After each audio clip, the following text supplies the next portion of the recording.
Getting a little bit of an echo in here.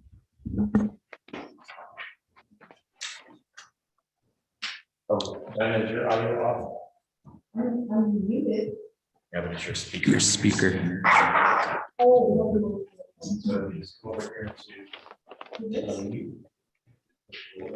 Diana, is your audio off? Your speaker.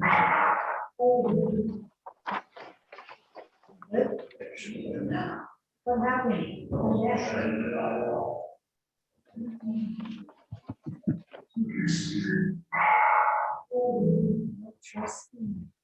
Still getting some feedback, aren't we?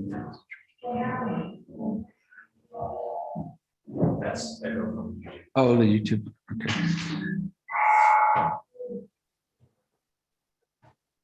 Hello, commissioners. Good afternoon, Mr. Chair. You're sir. Good How's that? afternoon, Mr. Chair. We will go ahead and get started.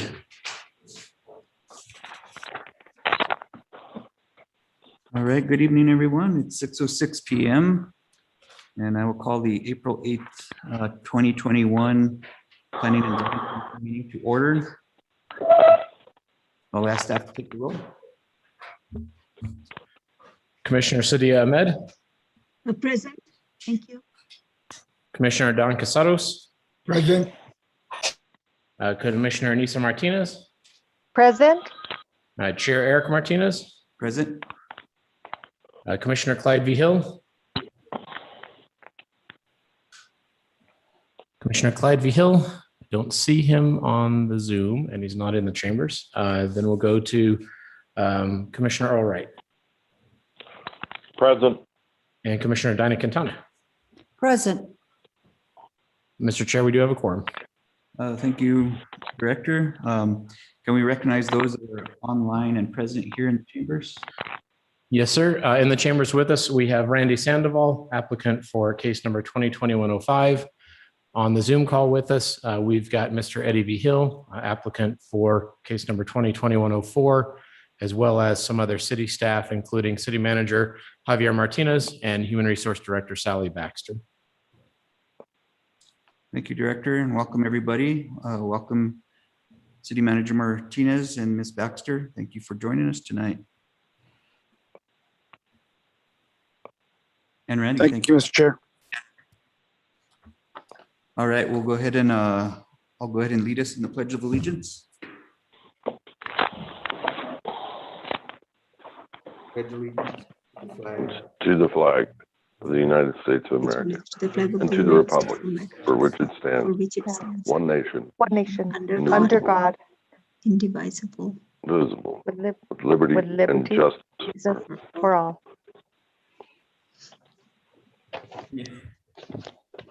Our timing was a little off, guys, but we're good.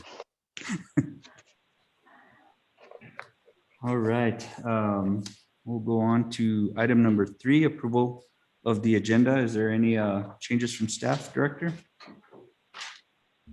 Mr. Chair, we don't have any recommendations for changes. All right, any changes from the commission? If you'd like any, please raise your hand. Commissioner Wright. Mr. Chair, I would like to move Roman numeral 9 to after Roman numeral 4. Matters from the commission to follow the code enforcement report. Okay.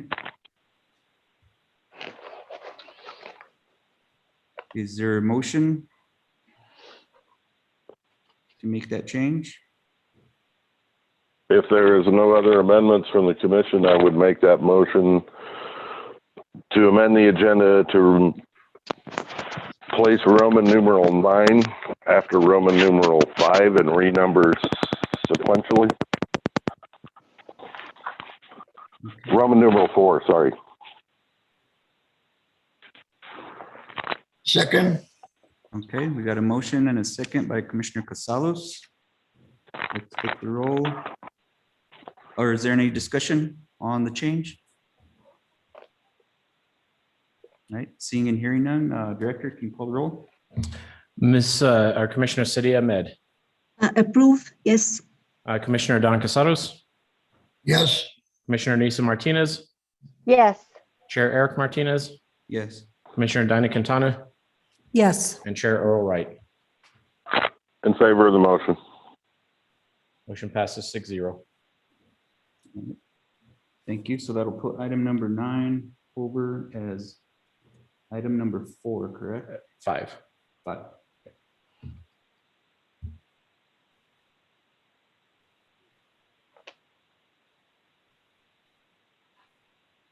All right, thank you, commissioners. We're on to item number 4, public concerns and business from visitors. Is there any member of the public that wishes to address the commission for any matters that are not part of our public hearings tonight? Commissioner Wright? Yes, Mr. Chair, not as a commissioner, but as a member of the public and also a parciante to the Acequia de los Vigiles.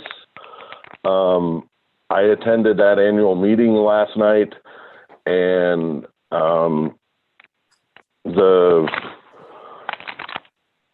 officers of the Acequia de los Vigiles would like to arrange a meeting with city manager, mayor, and whatever applicable staff regarding not only the city's responsibilities as a parciante on that ditch, but also some of their severe infrastructure needs due to the changes that have happened in Oquia-Wingue, dredging the river, and now the presa being some 10 feet above the water level. They're diligently working on seeking funding, but they are seeking the city's support. So I made a commitment to them that I would state that today under matters of the commission. So thank you, Mr. Chair. All right, thank you, Commissioner Wright. Do we have any other concerns from visitors tonight?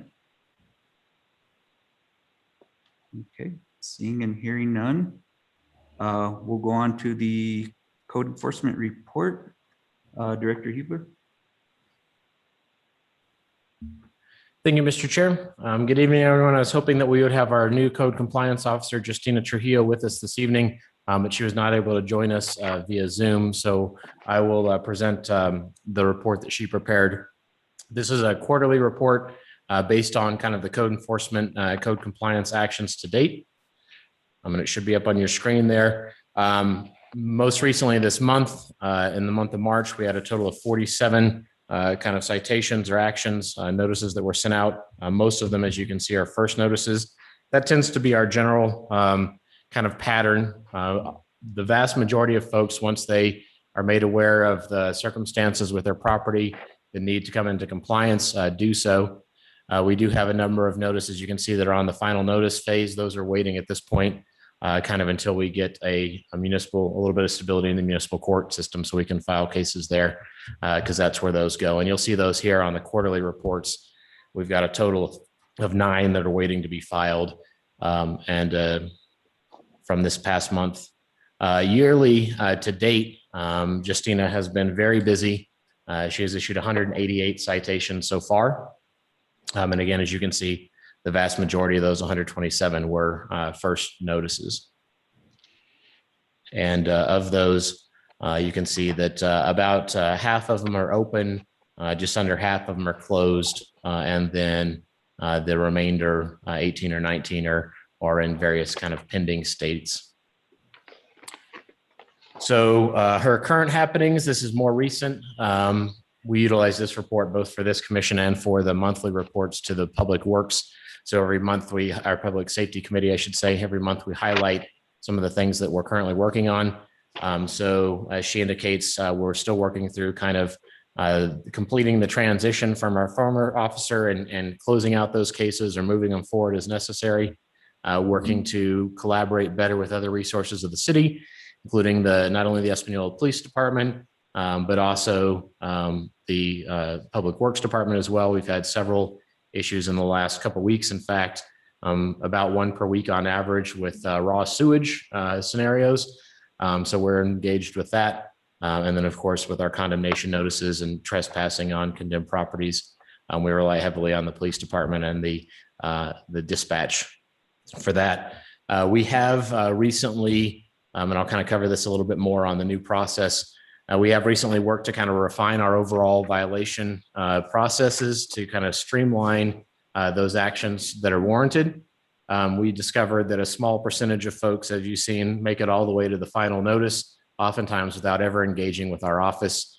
So rather than give them a first chance, a second chance, a third chance, and then filing, and lots of time where nothing's happening, we're now working to kind of give the first notice. If we don't receive any response before sending out the second notice, Justina basically uses every resource at her disposal, notably the utility information, or the utility department's contact information for water and sewer accounts, to try and get in touch with the resident of the property to help the property come into compliance.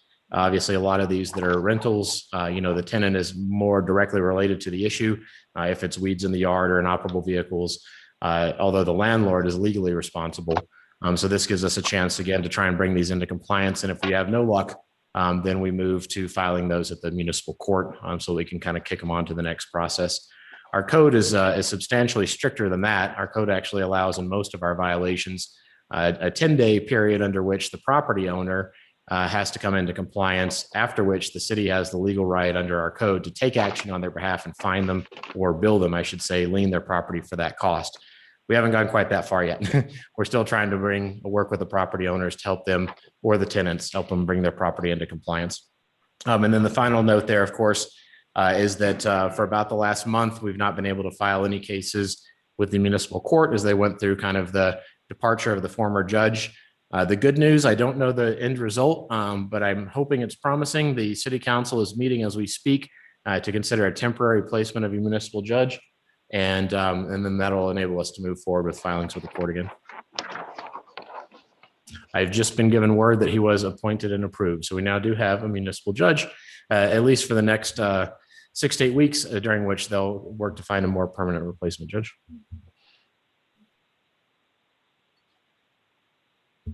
Even more updates. They appointed him as the interim judge, which means he'll serve until the election next spring.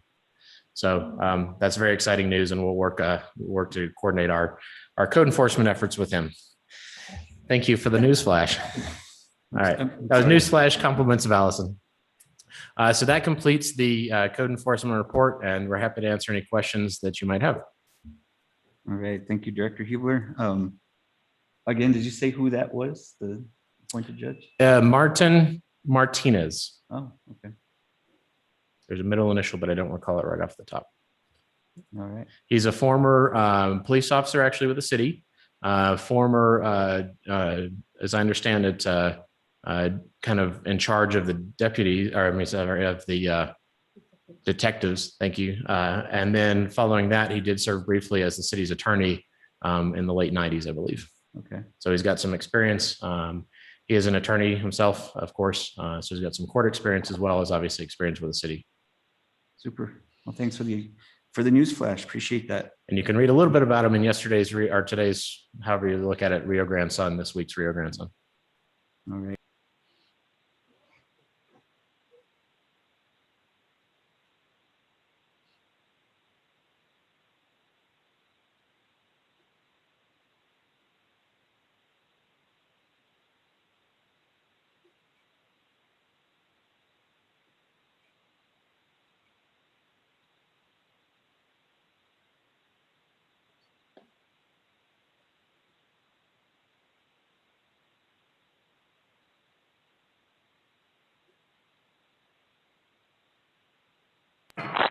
Can you hear me now? Yes. Yes. Okay. I don't know what happened there. Sorry about that. I don't know if you caught it, but when we were speaking of attorneys, I noticed that Randy Audio, the city's attorney, was on. So welcome, Randy, and thanks for being here tonight. Is there any questions for Director Huber regarding the code enforcement report? Commissioner Quintana? Thank you, Mr. Chair.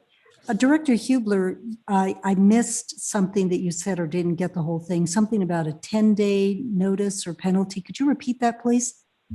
Absolutely. So I was referencing the code provisions for the chapter that deals with nuisances, as well as the subset of our chapter that deals with inoperable vehicles. And in most cases, so not all of the notices that we're sending out, but the vast majority of our notices go out under generally the nuisance chapter 254. The code language there actually allows the city to notify a property owner of an issue, give them 10 days to address that issue, after which the city could go address that issue on their behalf, and then basically bill or lien them for the costs of abating the nuisance. So we haven't, like I said, we're not that far, predominantly because that would require a lot more staff time with actually dealing with things like trash and weeds, et cetera. And it's much more effective for city resources. And it better fits with the city's philosophy, I think, to help the property owners come into compliance. But that's just to state that, this is a bit of a change, but only for those folks that don't participate. We've got some folks that have been given, multiple kind of working through the 3-step process with extensions because they're engaged with our office and working to come into compliance. And we continue to give them the time to do so. But for those folks that, don't engage with us at all, may or may not even be, alive, around, responsibly, physically responsible as well as legally responsible, we're moving those cases forward to the court as kind of the next stage in the due process. What is the total time frame from first notice all the way to final notice? Is it a total of 90 days or? That's an excellent question, and it depends a little bit upon the individual circumstances. We're currently on a kind of 2-week patrol cycle, where basically every Thursday, Justina will patrol, or every other Thursday, Justina will patrol like the La Loma area, for instance. So she notices something on a Thursday, then that afternoon or the next day or two, she'll send the notice out. She'll check back up on it 2 weeks later to see if it's, kind of progressing. And if it needs to move to a second notice, we generally hit that at about the 30-day mark, or 28 days, 4 weeks after the initial, the initial encounter. Certainly, some emergency situations like that was highlighted on the front page of the paper, we can move a bit more aggressively. But for our general sort of run of the mill, it's generally somewhere between 2 to 4 weeks after we initially notice somebody before we kind of come back around and move them to the next step. Now, if they've reached out to us and asked for an extension, we'll give an extension up to 30 days at a time. We'll go back out and follow up and issue the next second notice, for instance. And that gives another 2 to 4 weeks before we kind of come back around to reevaluate on the third notice kind of thing. So if somebody's working with us, they can easily get, 3 months or longer to come into compliance. If they're not, then our hope is that, we shorten that from, 3 months kind of at the minimum to not do anything to, a month or less that they're not doing anything before we kick them to the municipal court. Okay, thank you. All right, thank you, Commissioner. Any other questions from commissioners? All right, seeing and hearing none. I do have a quick question. Director, since this past year of COVID, have you seen any kind of uptick or downtick in the number of cases that your staff has been handling? It seemed like as we went through last summer and fall, we were seeing the same kinds of issues that we normally see. A lot of our code enforcement things are seasonal. We obviously tend to have more weeds right about now. In fact, those are just starting to pick up a little bit. And then because of our change of officers and kind of, expediting processes, we've moved fully to iWork as our online kind of management tool now. So that's enhanced kind of our tracking and follow up a little bit. I believe that last year we issued a total of 480-ish violations overall. So a quarter of the way through the year at just under half of that, I'd say it's pretty similar because a lot of our other ones are going to be follow-ups perhaps as we work through, people not cutting their weeds or not picking up their trash. Thank you, Director. All right, seeing if there's no other questions from the commission, we will move on to item number 5, which was amended to be matters from the commission. So there's any commissioners who'd like to speak at this time, please raise your hand and I'll recognize you. Okay, Earl, Commissioner Wright.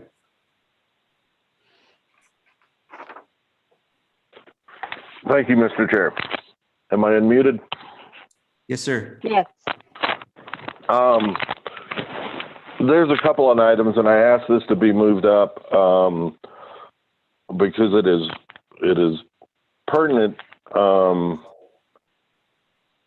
to a case that we heard last month and this month. And obviously, I don't want to get into the details of that outside of the public hearing. But there, and I'll get to that point. There is one thing I noticed in going through our minutes and our agendas. There is a final decision from September 10th, 2020, which was a final decision on case 2020-11 that's fallen off our to-do list as old business. Unfortunately, we're unable to have quorums on that, and it had been delayed. So, and I realize, yeah, we can't add it to this meeting, but I think it's important that that come back before the commission for final approval by this body. And unless I miss something, but I don't think we ever had to do that one. And Mr. Chair, that was one I believe you had to recuse yourself from. If that's the one, then I think there was action taken on it at one of the prior meetings. I'm not sure if the last one or the one prior to that. But we'll have, since you gave us the case number, I'll ask Director Hubler if he can look that up for us and maybe get a quick answer before we're done. Okay. tonight. Well, and I can actually refer, I think I can.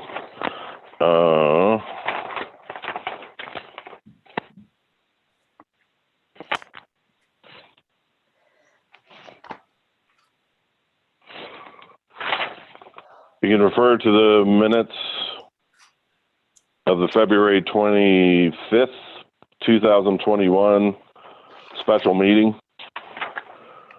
And it was actually tabled at that meeting.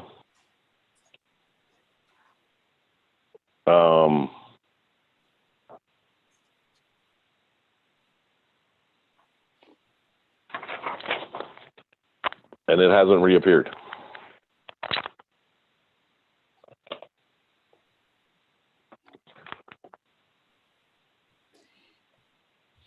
So, Mr. Chair, we may need to check those minutes as we get to that item because it looks like on the February 11th minutes,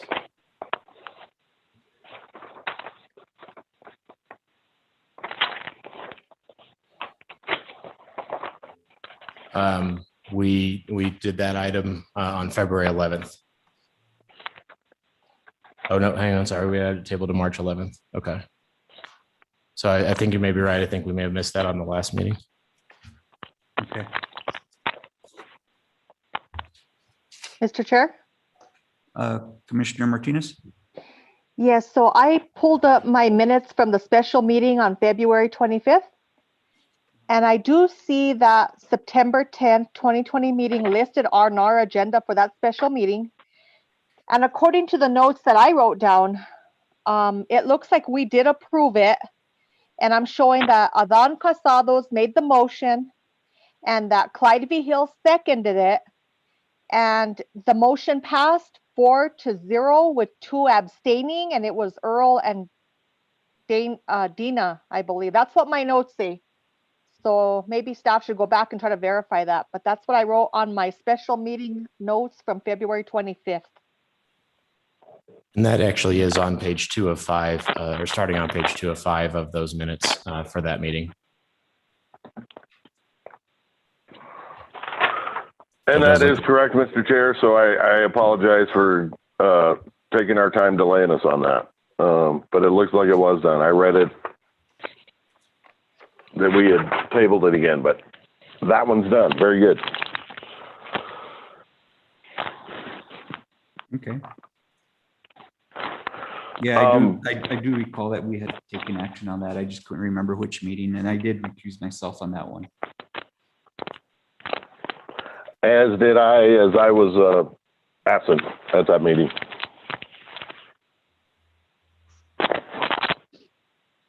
So my other,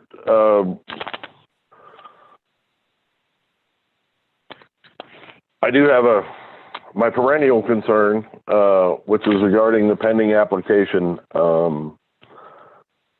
from the Acequia de los Garcias. And now that, Rio Arriba County has gone to a turquoise status, I don't know if we have an ability to do a larger meeting to accommodate, that hearing. And I realize, yeah, that's going to take some logistics, with planning staff, city manager, because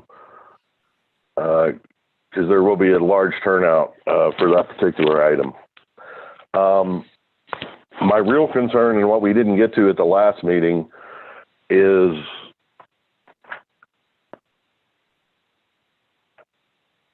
essentially a recurring issue we've had with preliminary plats and plats in general. And I think it's important, at least, to express my expectations as a commissioner. And I don't know, and that's why I wanted to bring it up for matters of the commission, that these materials actually be ready for a hearing. I think in the last case, this is one of the reasons why we spent 2 hours on a preliminary plat, essentially because it wasn't ready to be heard by this commission. And I think the suggestion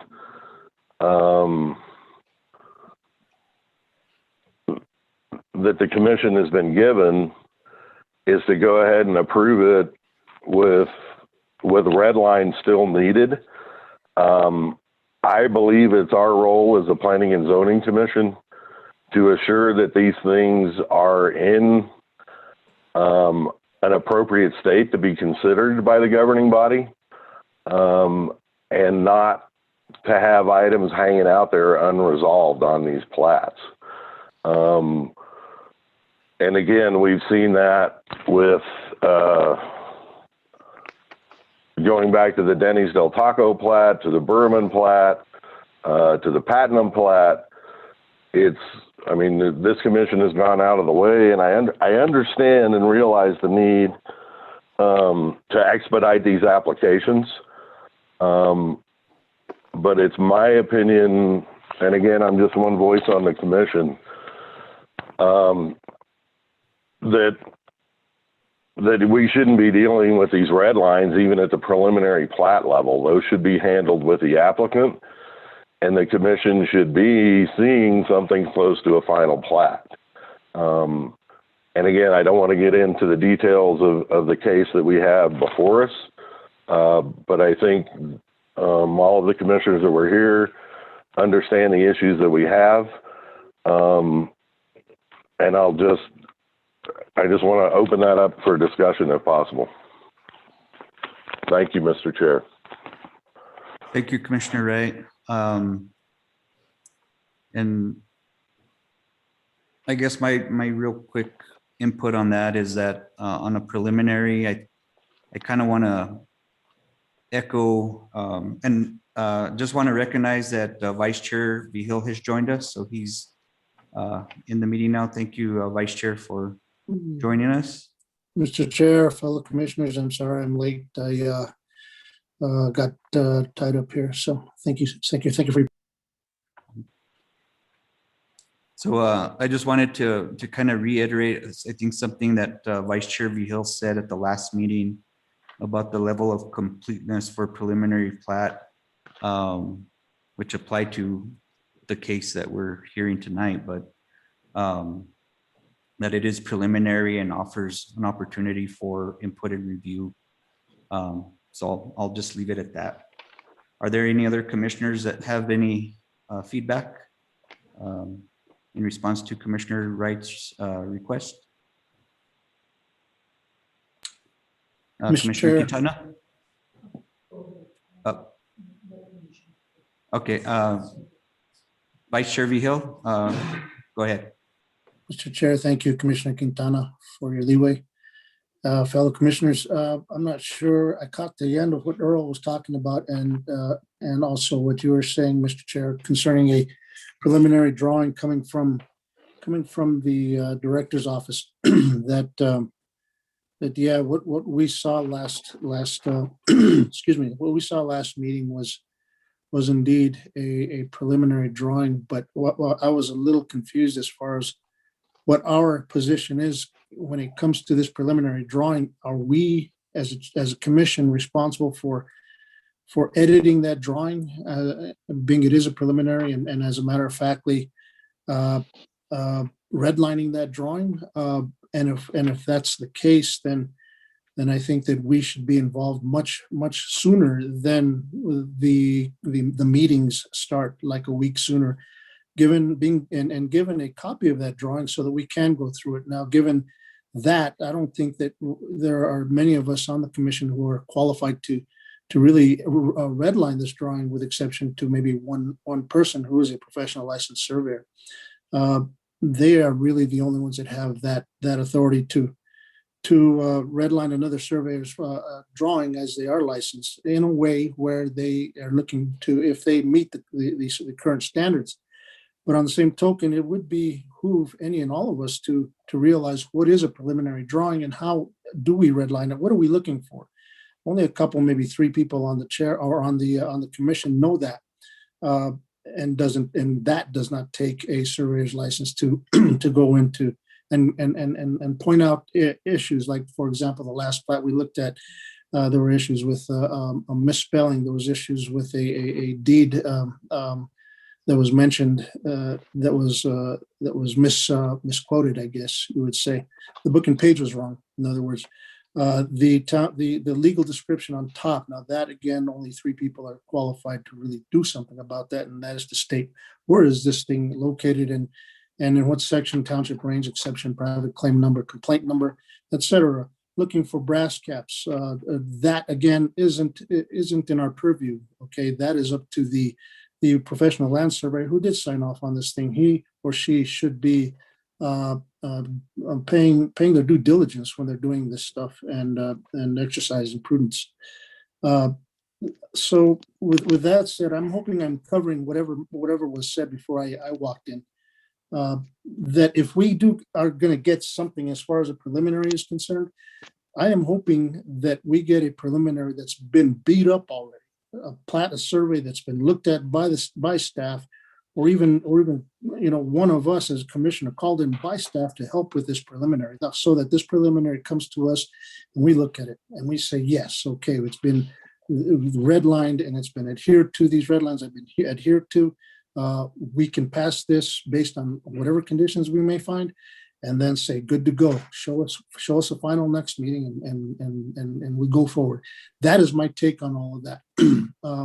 Last meeting, we had a couple of plats before us. One was a preliminary, one was a final. We couldn't do both. It was just a contradiction of terms, in my opinion. That said, I also want to say that staff, you are doing a good job. I appreciate it. You guys are working hard, and keep up the good work. Definitely, I'm here to help you guys if you guys need that as a professional land surveyor. That's all I have, Mr. Chair, fellow commissioners. Thank you, Vice Chair. And I think, yeah, you caught enough to address that adequately. I think it's basically the level of completeness expected on a preliminary plat. So thank you, Vice Chair. Commissioner Quintana. Thank you, Mr. Chair. I think for the most part, Commissioner Vigil went ahead and covered what I was going to say. However, I think I want to further support Commissioner Wright as well as Commissioner Vigil. First, I'd like to say that this commission, as well as this city, is very, very fortunate to have Commissioner Vigil on the planning and zoning.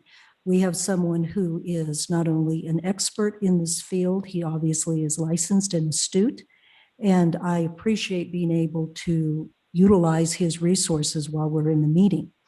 He did ask an initial question, is if we are responsible to redline and literally move a survey along. I believe that the meeting last month, in which we were handed both the preliminary and the final, unnecessarily or unfortunately put us in that position.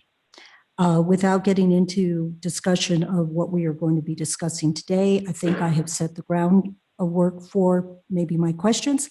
So again, Commissioner Behill, this is the second time since I have been on the commission that you have volunteered your very wonderful expertise and your time to this city.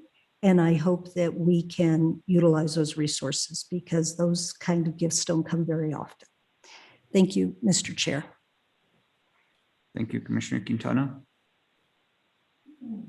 Are there any other commissioners that would wish to speak on this issue? Commissioner Martinez? Thank you, Mr. Chair. I reviewed the contents of the final plat, and our packet from last meeting stated that we should have 19 criteria, and they were letters A through S.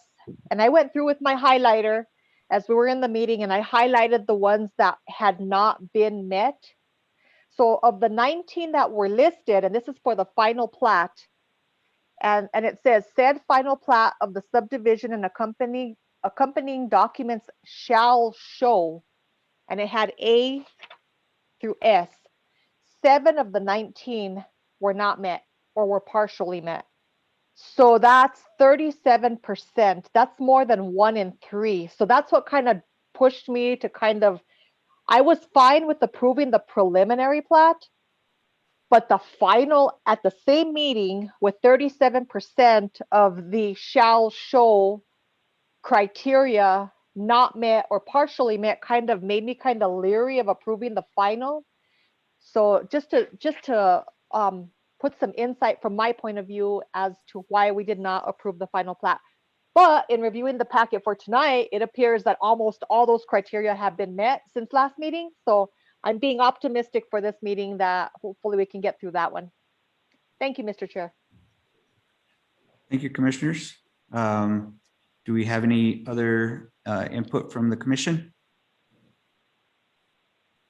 I just have a quick question. Thank you so much, commissioners and chair. Wonderful input.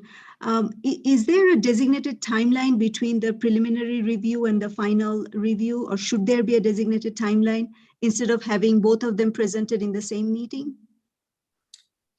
Commissioner Ahmed, thank you for the question. I'll go ahead and defer that to Director Hubler. But I will say that there is no specific requirement that I'm aware of that both the preliminary and final have to be presented at the same meeting. But Director, can you further address that, please? Yes, sir, Mr. Chair. Specific to the timeline question, our code does not specify any time between the hearing of a preliminary and a final plat.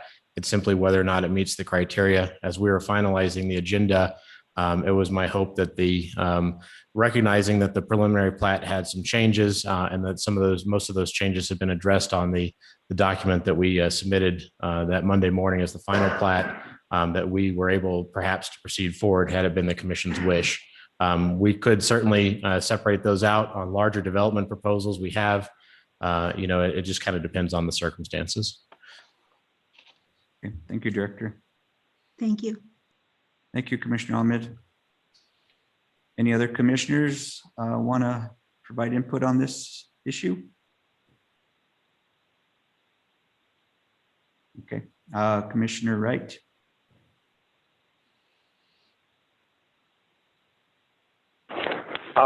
Yes, I appreciate all the commissioners' input. And again, my concern is that we're able to expedite these and that we have an efficient use of both the applicant's time, the commission time, and staff's time. And I think the reason why I brought this up was, again, that I don't feel it's appropriate for this commission to approve a final plat that is not actually ready for the governing body's approval. I believe the governing body relies on us to do our due diligence and our expertise, and we have a wonderful commission. I appreciate serving with all of you.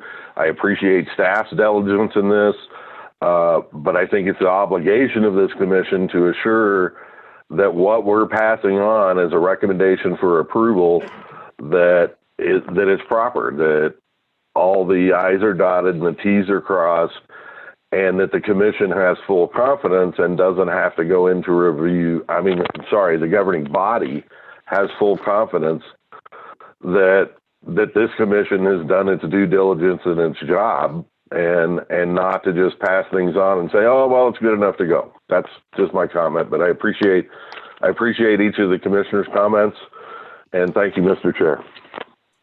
Thank you, Commissioner Wright. And I'll just try to sum up. I think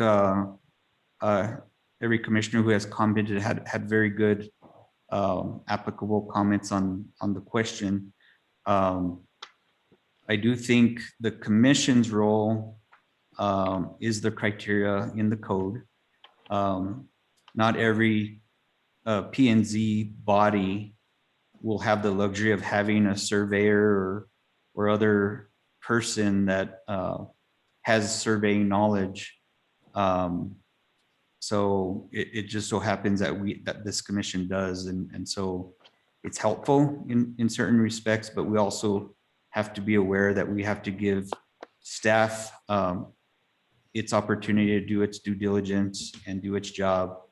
I would say that with the prior one, with the current case, if you will, with last meeting, it was not ready for a final plat. So that request in the agenda may have been premature given the level of criteria that it did not meet, as Commissioner Martinez pointed out, and thank you for that, Commissioner Martinez. So those are just my quick thoughts on the matter. And yes, I think the expectation is to make our meetings a little more efficient, have something that is ready to go. Also understanding that a preliminary is also an initial view, but given that the criteria is reviewed and looked at, and that criteria has been met or determined not to be applicable, which it is in some cases. So thank you, Commissioner Wright. Appreciate the input and bringing that up. So Director Hubler, I'll allow Director Hubler to go ahead and make a statement on that, since that is being directed towards staff. So Thank you very much, Mr. Chair. Thank you, Commissioner Wright, and thank you, other members of the body. You're absolutely right. As ended up being presented at last week's meeting, the final plat was not ready for a final plat. And as we got to that case, we recommended pulling that from the agenda.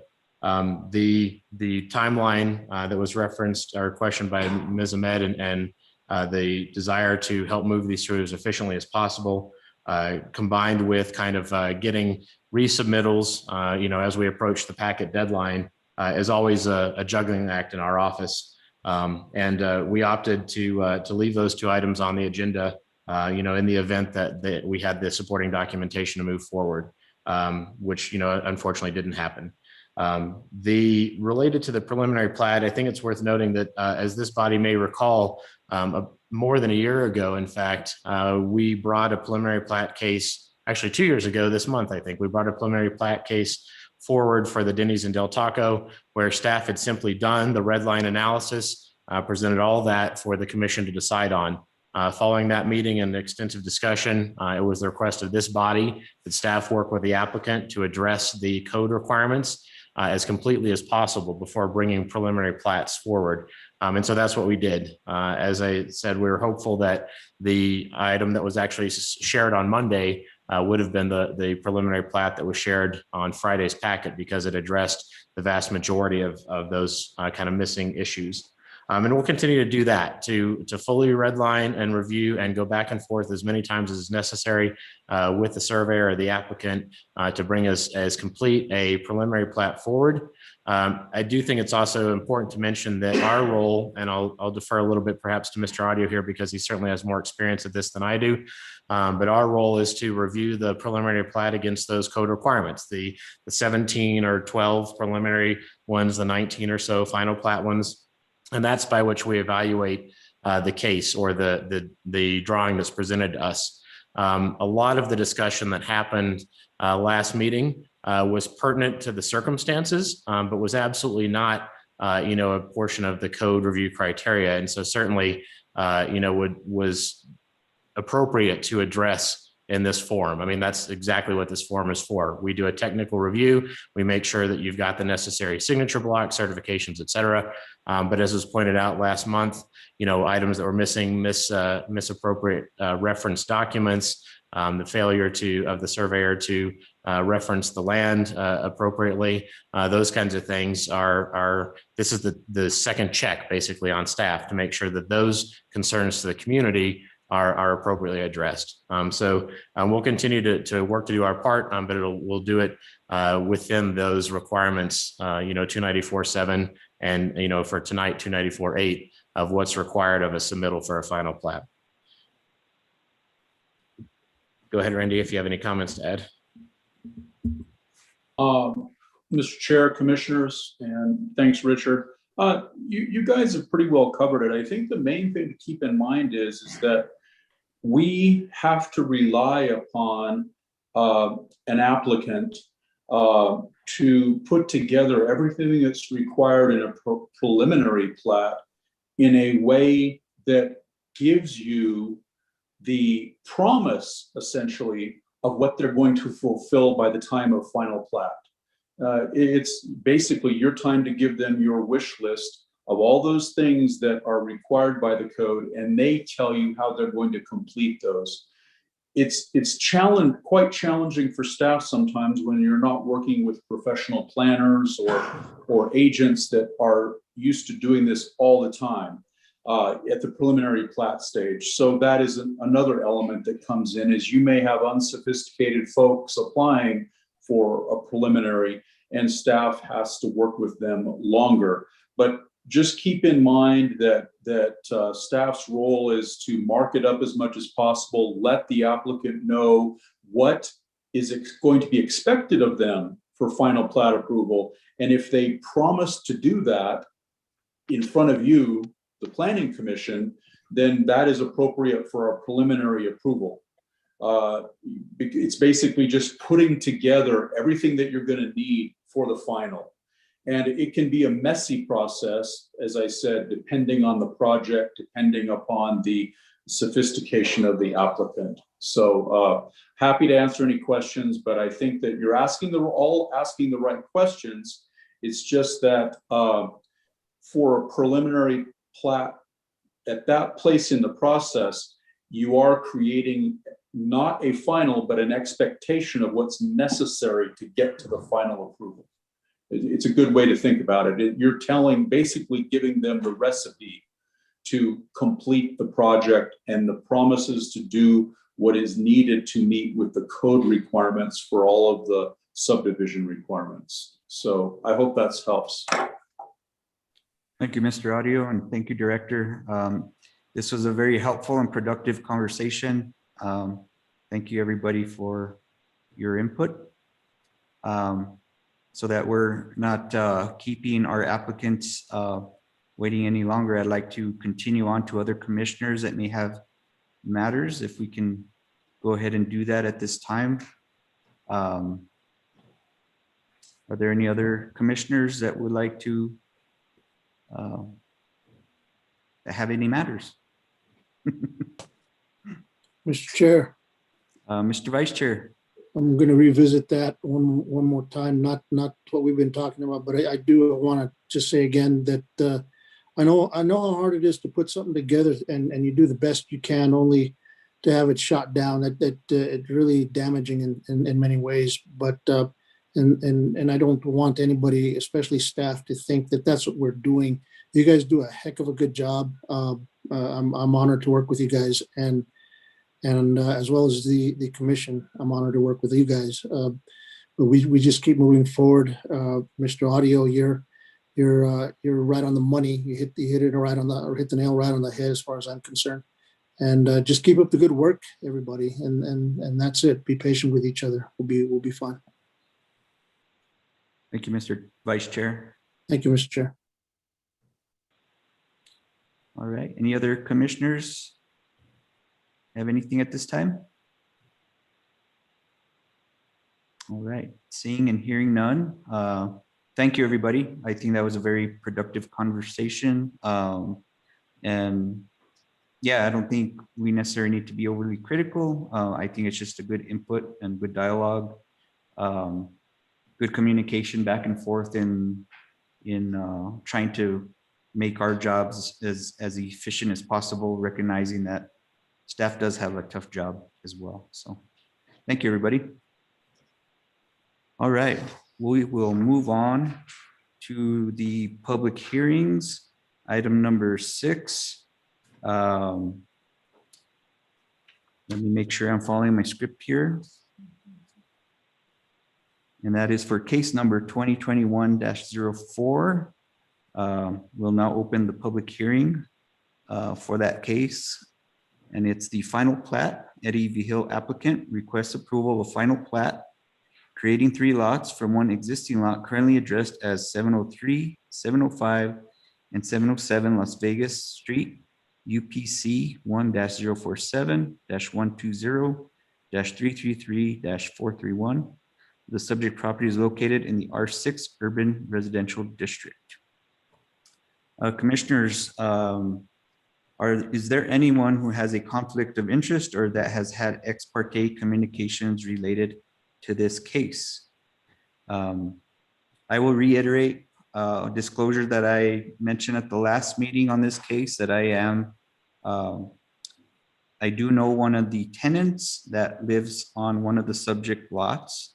So I'll just repeat that again, and I have no conflict of interest or have had no ex parte communication whatsoever. So commissioners, anyone else would like to disclose any conflicts? All right, thank you. Seeing and hearing none. All right, let's, I see that Mr. V. Hill is here with us. We will go ahead and swear you and staff in at this time. So if you can raise your right hand, Director, are you going to be presenting on this one again? Yes. Do you swear or affirm that the testimony you give will be the truth? I do. Mr. V. Hill, if you can unmute.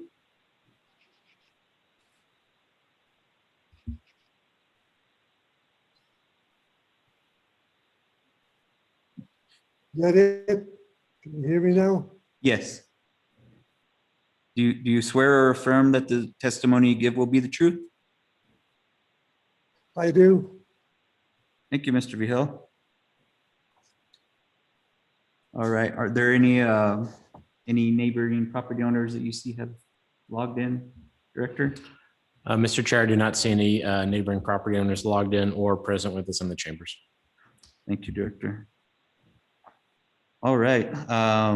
We will move on to staff's presentation of the case report.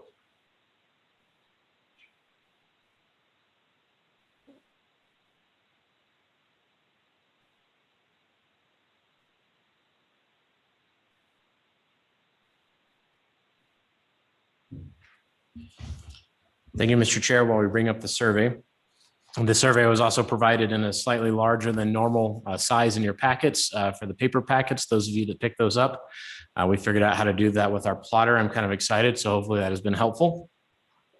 Makes it a bit easier to see. So we'll continue doing that moving forward now that we've got that size paper. Much appreciated. So we are back, of course, with Mr. V. Hill's subdivision, 3-lot subdivision. This is addressing or following on last month's meeting, as we referenced earlier, and as you will recall, we discussed the preliminary plat last month, and it's come back. And in that time, there's some updates, so I'd like to share some information with you, and then I'll certainly answer any questions you might have. So working initially through the kind of checklist that was referenced earlier by Commissioner Anissa Martinez, as documented in the staff report, the various requirements that were missing before have been addressed. You can scroll down just one page.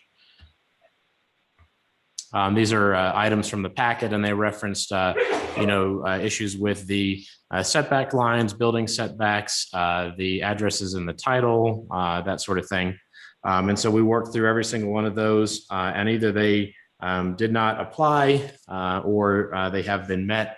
And more notably, and I think most important to this commission, as again, our discussion last month circled around a lot of things that were not just on those checklists, is that the commission voted to approve the preliminary plat with several corrections. Those included the red lines noted to staff, as well as so changes to the title of the survey certificate, the owner's affidavit, addressing the lots, correctly showing the building setbacks and utility easements. Those were all part of, kind of duplicated effectively on the final plat requirements, and that has been done. The other things that were highlighted, and scroll up just a little bit or zoom out one click maybe. There we go, perfect. Other things that were highlighted was the correction of the title. So that included labeling this plat as a subdivision, removing the lot split language. It also included adding the private claim and land grant information. As you can see, that has been met with this submittal. The third item, or the second item noticed by the council last week, or by the commission rather last week during the discussion, was the lot designations to reference the chain of title. And you can see that has been addressed with the A2, B1, B2, B3, et cetera. We needed a minor update, well, minor to us, but major perhaps to the clerk to update the recordation block. And that has been corrected as well for the Santa Fe County clerk, showing her appropriate and correct name. As well as that, there was the issue with the referenced prior plat, book and page 55727. That has been met with the current submittal as well. And then finally, removal of that statement designed for the assessor or clerk in Santa Fe County related to not being a subdivision. As we discussed last month, that did not apply. This is within the city's jurisdiction and is in fact a subdivision. So that was removed as has been requested. So from a technical review standpoint, staff firmly believes that this plat meets not only the requirements under section 290 or chapter 294, section 8 of the Espanola Municipal Code, but also met the requirements set by the commission last month. The final item that was discussed by the commission last month during the public hearing related to addressing several of the issues that were noticed on site, particularly the possibility of encroachment, either by existing porches or sheds. And so following the meeting, I met with the applicant on site. We did a walkthrough and we spoke with the surveyor on the phone that same afternoon as well, and have come up with the following solutions. So as we'll note, we can zoom into the middle parcel. As you'll note, and as was shown on the prior plat, on the middle parcel, the trailer, the mobile home that is there, does meet the setbacks. That lot line was actually drawn in such a way originally to make that happen, but the porch was encroaching. We do have a solution for that moving forward, similar, and I referenced this last month. Scroll down just a little bit to that plat note. There you go. So that plat note condition kind of center right of the screen there. As was referenced at last month's meeting, that's what the city has done in the past on other plats where nonconformities existed and would continue to exist following the action of the plat review or the plat acceptance, by the city. So in this case, that plat note basically acknowledges that the trailer and porch don't fully comply with the setbacks. They absolutely do not encroach across the property line, which is of our primary concern. But that they would be admitted to remain, with the note to all future owners, as well as the city, that should that trailer ever be removed, remodeled, replaced, likewise with a porch, then it would have to come into full compliance at that point in time. So basically acknowledging the existing nonconformity and then requiring that it be fixed as appropriate when redevelopment happens. The other item, and if we can scroll up just a little bit, the other item that we discussed at length last month was the sheds. So as Mr. V. Hill and I walked through the property, as I met and talked with some of the property owner or the tenants on the property, we came up with a process to kind of address the shed issues. Staff has had discussions with the property owner, for instance, in the middle lot about her shed, which was within the setbacks and possibly encroaching on the neighbor, and she's in the process of getting that relocated. We did discuss that very tall shed that's shown on the survey here and was referenced on prior surveys, kind of northwest of that site-built house on parcel A2B3. And the solution there was to redraw that lot line to kind of move around the shed and meet the setbacks for that, because the applicant and the tenants would like that to remain. The city is in favor of that. It is a site-built shed. As indicated during the meeting, it does appear to have some kind of foundation and is rather large. And it's part of the solution for the myriad other sheds that we discussed last month. So, and Mr. Vigil can speak a little bit more to this during his presentation, but it's staff's understanding that he'll be making that shed available for one of the tenants in the duplex in that site-built home on lot A2B3 in order to allow her to eliminate some of the other smaller portable type sheds. And then moving forward, we'll continue to work with the applicant and the residents to relocate the remaining sheds so that we come into full compliance with the 2 sheds per property, and that they be outside of the setbacks, should this be approved by both the commission and the council. That's one other point I do want to raise that I think is very important to make, is that these are absolutely things we need to figure out how to deal with. But since this property, as we discussed last month, is very non-conforming at this stage, the kind of requirement to bring them into conformance related to lot lines only really occurs once those lot lines are created. So until this commission approves the placement of those lines and the city council approves the placement of those lines, nobody's actually violating any setbacks.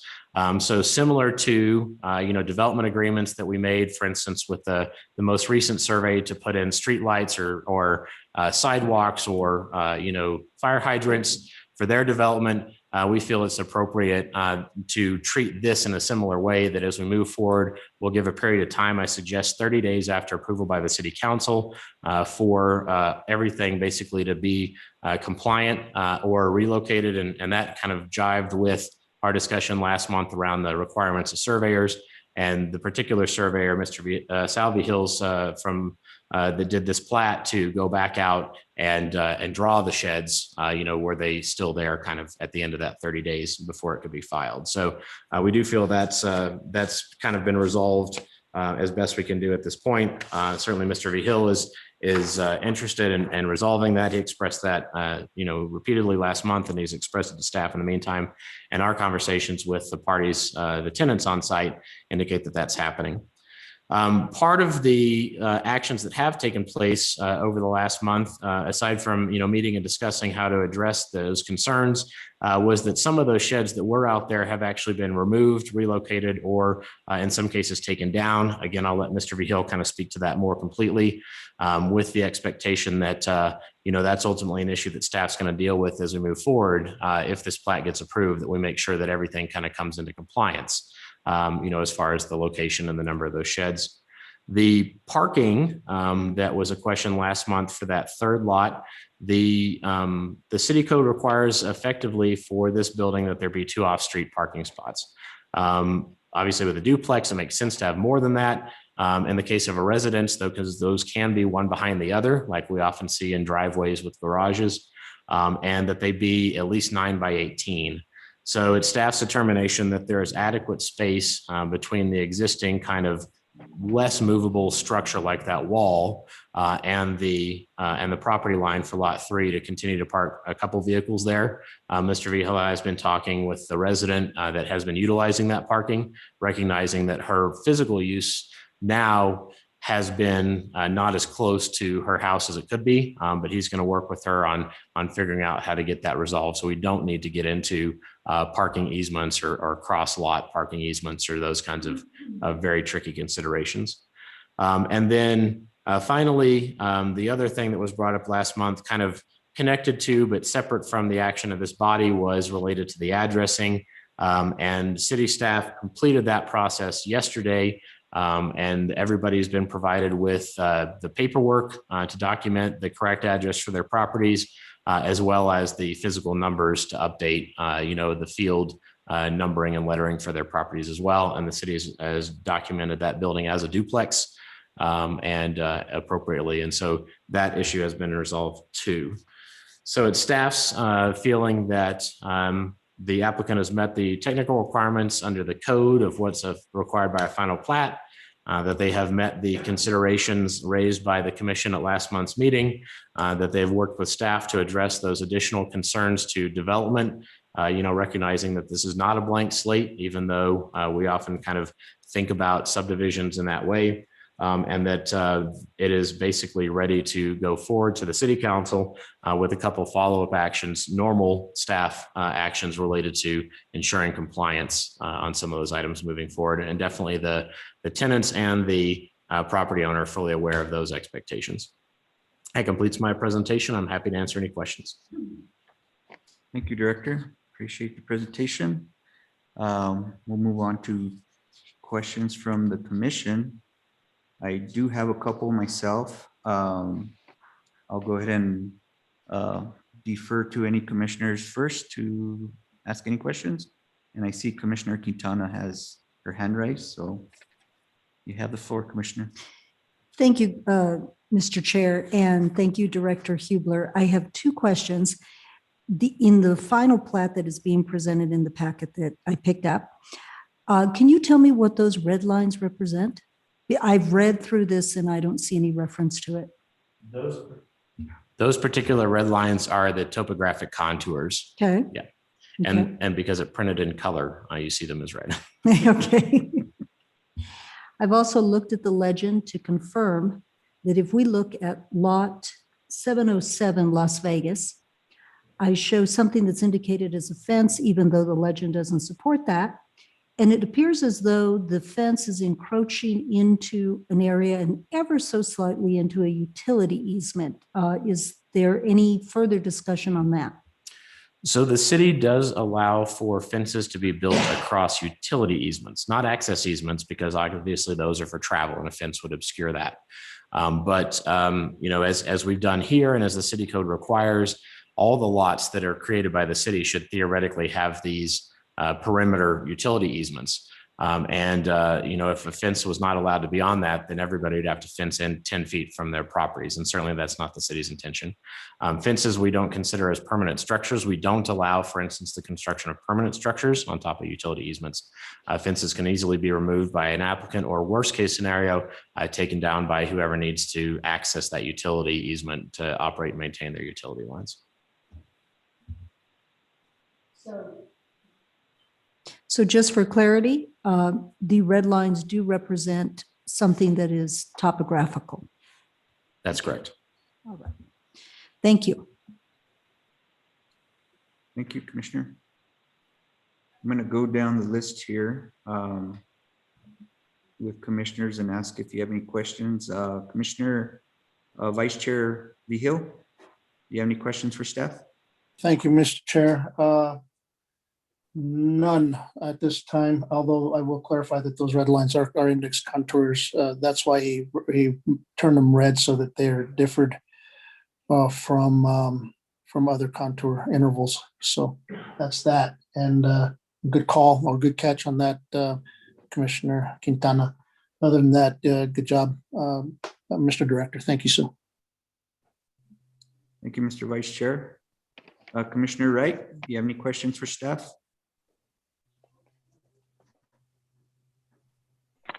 Yes, Mr. Chair, a couple of questions.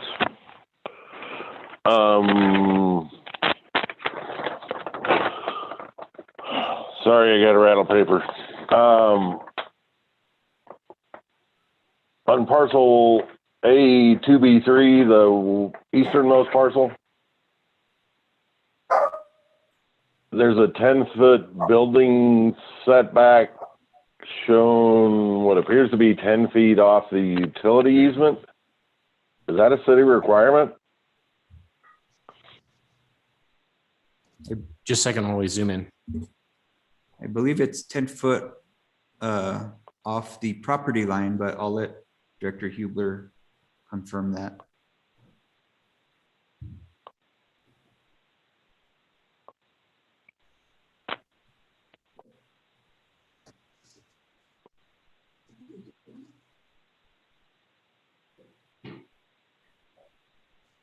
So you're looking at the east side property line, correct? The far east side of the third Correct. lot? There's, Okay. Yeah, so there's a 10-foot utility easement and there's a 10-foot building easement and there's a 15-foot wide utility easement there, I think related to the ditch. That was something that was drawn in by the surveyor in excess of the city's requirements.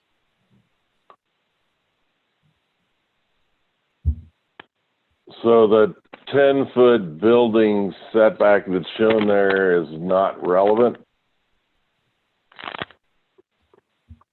It's a requirement that the surveyor show the building setbacks under the code. That's why they're shown. But in this case, there's a wider utility easement that would be most pertinent to development.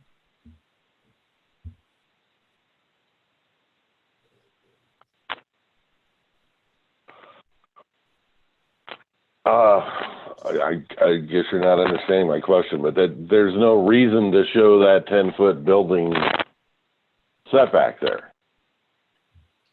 I mean, it's not Commissioner- applicable. It's not part of the city code. I think technically the setback is from the property line, not necessarily from the easement itself. The setback is from the property line. Yep. And it's a requirement of the code that they show the building setback. Right, but that setback is in the wrong location. That's essentially in a 25 feet from the property line. So on scale, that building setback is the darker line that you can see is 5 feet on the top and then 15 feet on the front. So I see where you're saying like the labeling may be misleading. I guess if they flop those labels around, it would be a little bit cleaner because that utility easement there should be the lighter dashed line.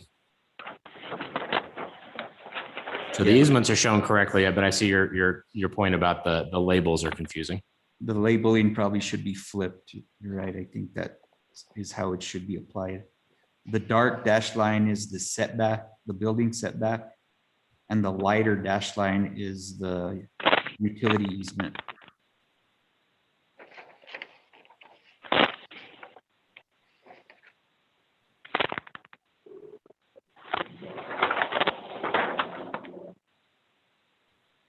Yeah, it's just a little confusing. Building setback lines are shown by narrow dashed lines according to the code, and supposedly that's been met.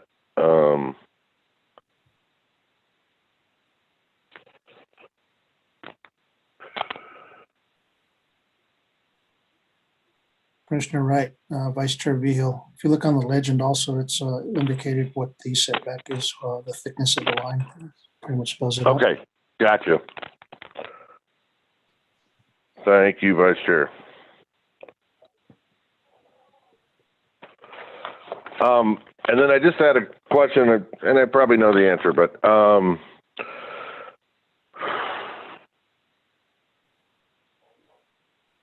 the requirements for the final plat are separately signed approval blocks with the name of each utility company involved. And we're saying this requirement has been met, but there are no signatures on this plat.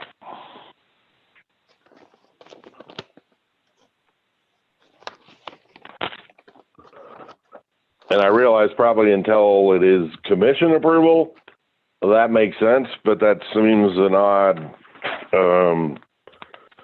it seems like a requirement that can't be met in our code. It's certainly not as well worded in the code as it could be. We interpret that there be the signature block as some of the other requirements have, other signature blocks. But yeah, our process is to get these approved, get the signatures on there. We get the feedback from the utility partners at the preliminary, actually prior to presenting the commission with the preliminary plat. When we first review it, it's immediately sent out to our utility partners for comments. And then once the plat's approved, we get their signatures on it. Commissioner, Okay. Wright, if I could interject there, so I would agree with that so long as the signature lines are shown, which is the requirement of the criteria. It goes on to say that signatures shall be obtained. It just doesn't say when. So it would be practical that those signatures would be obtained after approval. Right. Well, it requires their date. Again, our code's just poorly written. Yeah. I I guess that could be subject to interpretation, but I think the intent. Yeah, splitting hairs, it doesn't meet that requirement, but it's kind of goofy that it would have to meet that requirement. And then I was looking for the statement that that it has an affidavit that it lies within the planning and plating jurisdiction of the municipality. Is the statement in the title, is that sufficing for that? Or am I missing something? It's sorry, I had to switch computers here. It's the next to last sentence in the owner's acknowledgement affidavit highlighted on the screen here. Immediately prior to the delinquent tax Oh, statement. got it. I missed it, sorry. Oh. I do have some other concerns with the plat, but it's not for staff. So I'm done, Mr. Chair, with questions for staff. All right, thank you, Commissioner Wright. Commissioner Martinez, do you have any questions for staff? No, Mr. Chair, thank you. Thank you, Commissioner. Commissioner Ahmed, do you have any questions for staff? Thank you, Mr. Chair. No, none at this time. Thank you. Okay. And Commissioner Casalos? I don't have any question, Mr. Chair. Okay, thank you, Commissioner. So my couple of questions are, first one is, does the fact that the structure on the third lot at 707 being a multifamily, drawing any other code concerns with the size of the lot or any other things of that nature, rather than it being just a single family home? Mr. Chair, it does not. This zone district, in fact, pretty much all our residential zone districts allow single family or duplex and basically treat them the same. It's still the single building structure and has the appropriate setbacks, no additional, strangely, parking requirements or others. But yeah, no concern on that. Okay. Thank you. And my second question, and maybe this is something that Mr. Audio can chime in on too, is so by the nature of this, I understand and appreciate that the subdivision will bring the property into substantial compliance with city code. But as part of this action, we're also granting essentially a variance for a setback on the middle lot based on the note that's located in there. Would that, by that nature, can we do that, I guess, and or should it be its own action at another date? That's an excellent question, Mr. Chair, and I'll start, and if Mr. Audio has anything to add, I'll let him chime in as well. But the subdivision regulations actually do give the commission the ability to vary some of the specific requirements under the development standards. That's section 294.5 and A through Q or what have you, if they're requested by the applicant. So we treat that as if an individual proposes something that's a little bit different, and we review that as part of this, that no separate action is necessary for a variance. And again, just to reiterate kind of my earlier point is that we're recognizing that we're not achieving 100% conformance with the requirements on this, but it's absolutely substantially better. And then that plat condition is kind of the goal to help it continue to move better. And most importantly, to notice city staff in the future, because that may be next week, month, year, or decade, as well as any potential future owners of that property. Mr. V. Hill obviously plans to own that property for a while, but that could change in the future, and we're always planning for the future. Okay. Mr. Chair and Commissioners, I believe that was well stated by Richard, because what you're doing here, keep in mind, this isn't a new subdivision. It's a completely different situation if you've got a new vacant piece of land being subdivided, you would never agree to something like this as a variance because there'd be no reason to. What's happening here is you have multiple structures on a single lot. You're taking that down to dividing it the way it should have been divided all along into 3 lots, and essentially saying that this variance that exists now, the current condition, can't be in the future expanded. It's almost like it's a non-conforming use. You're not recognizing it as legal. You're essentially just saying it can continue as it is, and then if it's ever removed, it cannot be replaced. So I believe it is an appropriate action, given that this is an existing non-conforming condition within your city. Excellent. Thank you, Mr. Audio and Mr. Hubler. That's all the questions I have. Thank you very much. And great job in following up on the revisions that were discussed before. So, all right, Mr. Vigil, Mr. Eddie Vigil, you will have an opportunity to speak on your case in a moment, but at this time, do you have any questions for Director Hubler? Oh, I think he's covered everything that I had. The main thing was the sheds that were in the property. Okay. But we have addressed that and taken care of that matter. All right. Thank you, Mr. Vigil. And since we don't have any neighboring property owners to ask if they have any questions, we'll go ahead and allow you to present and to speak on your case. Well, first of all, I want to thank all the commissioners for their time and effort that they put into this project. The fencing that you see there in the property is landscape fencing, which can be removed as the tenants fix their yards. And I think that we have one more project as far as moving that shade for the middle lot, and that will be done timely.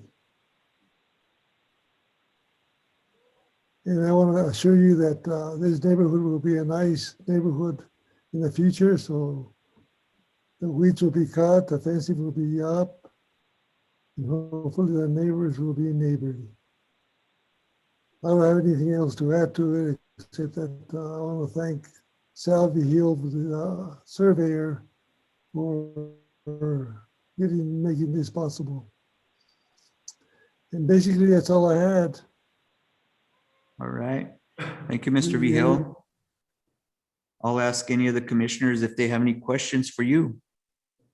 Commissioners? Sure.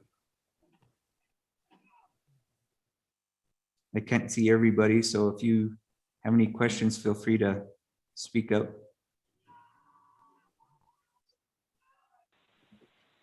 I don't have any question, Mr. Chair. Thank you, Commissioner. No All right. questions, Mr. Chair. I did swing by the site yesterday and saw that the sheds have been moved. So appreciate the efforts in working with your tenants to take care of that. So much appreciated. That's all I had, Mr. Chair. All right. Thank you, Commissioner Wright. All the items that you see, excuse me, all the items that you see scattered throughout the yard, they will be all removed as soon as she finds a place to put them. All right. Any other questions from commissioners? All right. Seeing none, hearing none. Any questions from staff? No, Mr. Chair, no questions from staff. All right. Thank you, Director.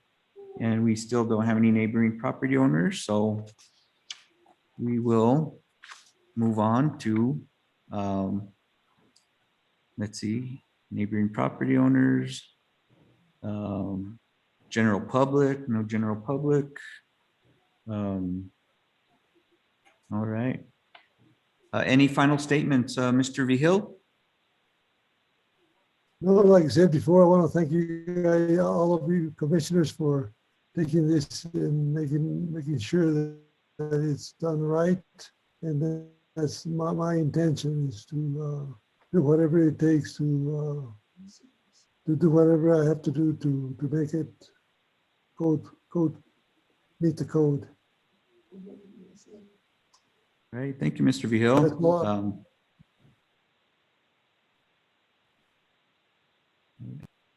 Commissioners, any final questions or anything else?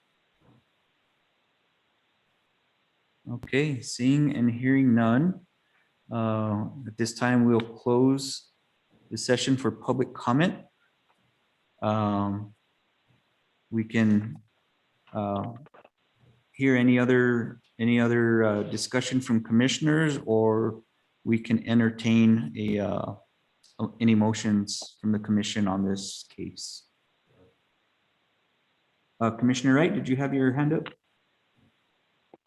Animated and my other one. There is a couple of technical concerns I see with the plat as submitted. I can't really speak to that. But the date is saying it was surveyed January of 2020.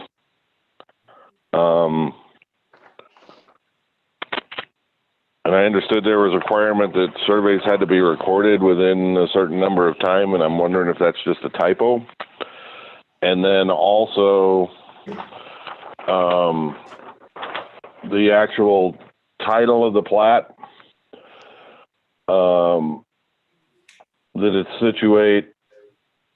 that the parcels are situated within complaint 97, private claim 192, and complaint 98, private claim 193. That is not correct. And I base that on referring to plat note number 2, which is the only one that actually shows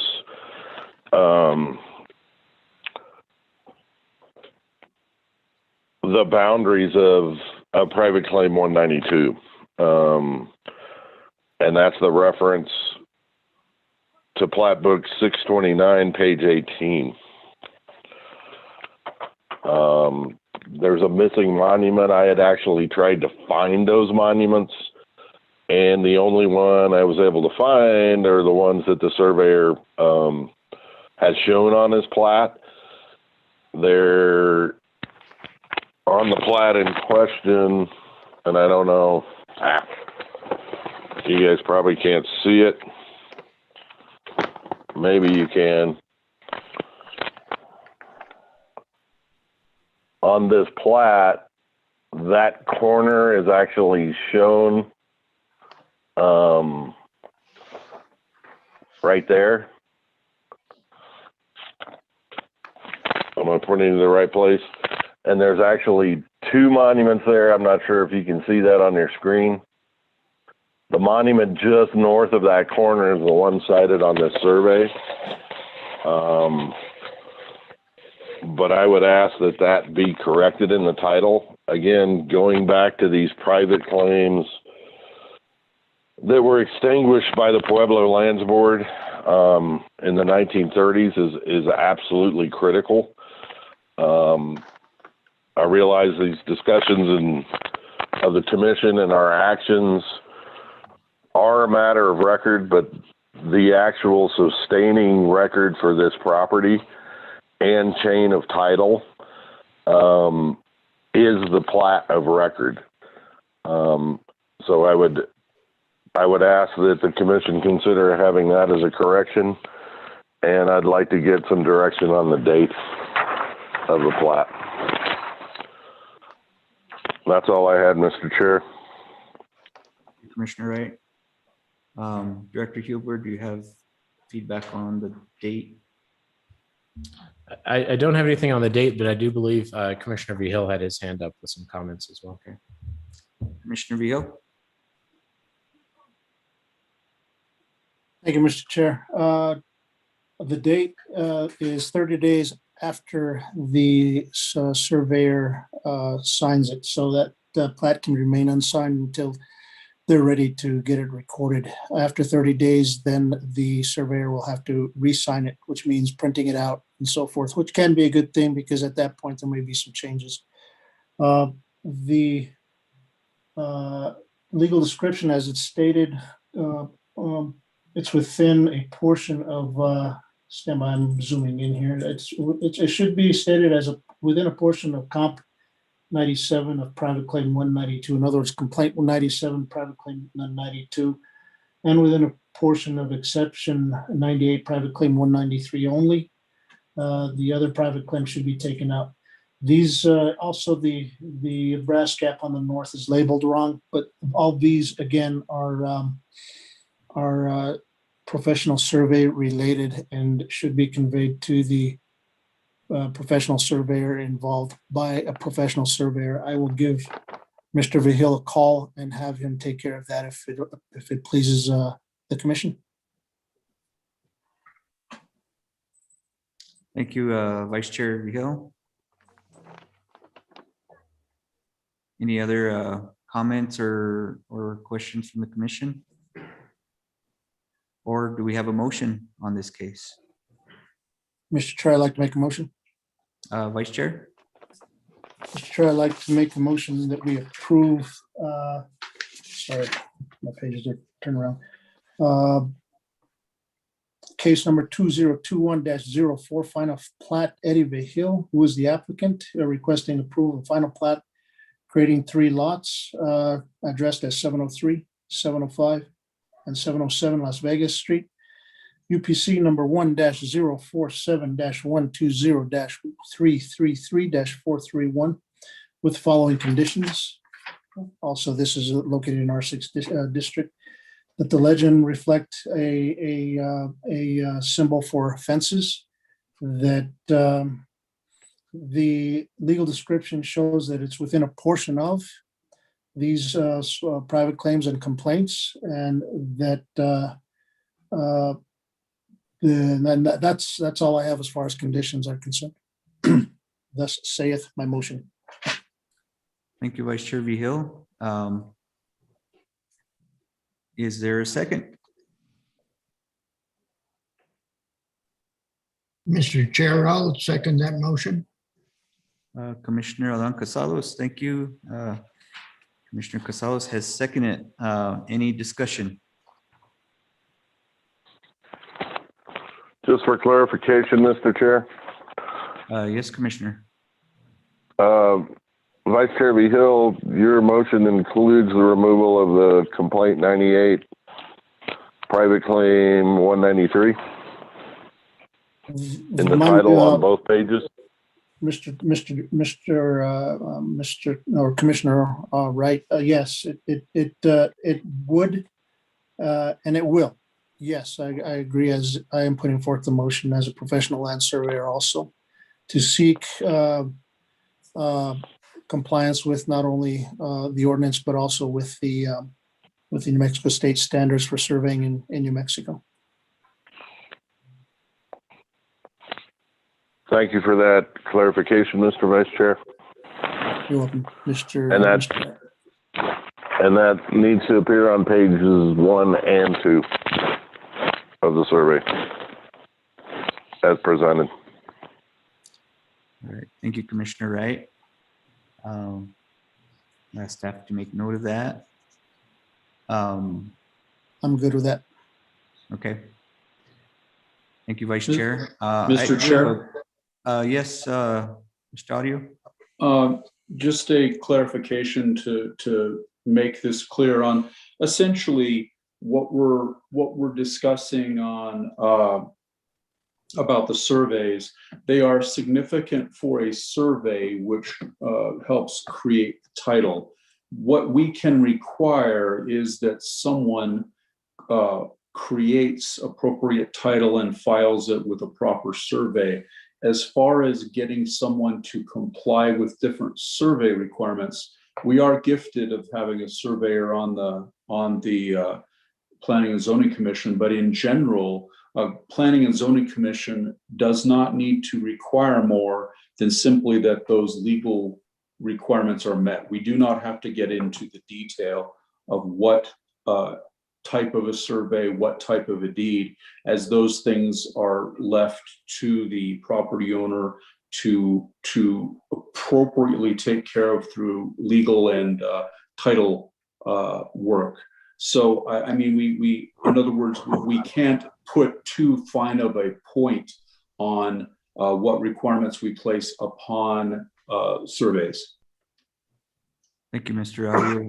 Do you feel it appropriate to rephrase the motion or amend the motion to be less specific? I'd be happy to have discussion with Vice Chair Vigil and then Mr. Hubler of what the normal practice has been of the P&Z in situations like this. It's just one of those things. Again, we wouldn't be going here if those experts weren't on P&Z. Generally, the motion is simply going to require that a legal survey and title be created. So that all legal requirements are met. Correct. Okay, thank you, Mr. Audio. Mr. Chair. Vice Chair. Thank you, Mr. Audio. Thank you, Mr. Chair. I agree, which is why I had mentioned that, yes, from a professional point of view, it should be conveyed to the surveyor as far as I can tell, which is why I said I can give him a call on those other issues. Otherwise, I understand that that as far as this motion is concerned, I'd like to limit it to the first two, which is the legend show the fence as in the legend, and everything else. No, the second one within a portion of that is also a standard compliance, New Mexico state standards for surveying in New Mexico. Anything other than that, I would like to take out of the motion. So am I correct in saying that you wanted to restate your motion in that fashion, Vice Chair? That's correct, Mr. Chair. I'd like to amend my motion to just list as in the legend, show the fence as the symbol of a fence in the legend, and that's all. Thank you, Vice Chair. Commissioner Casalos, you seconded the motion. You agree with the amendment to the Vice Chair's motion? Yes, Mr. Chair. All right. Commissioner Wright?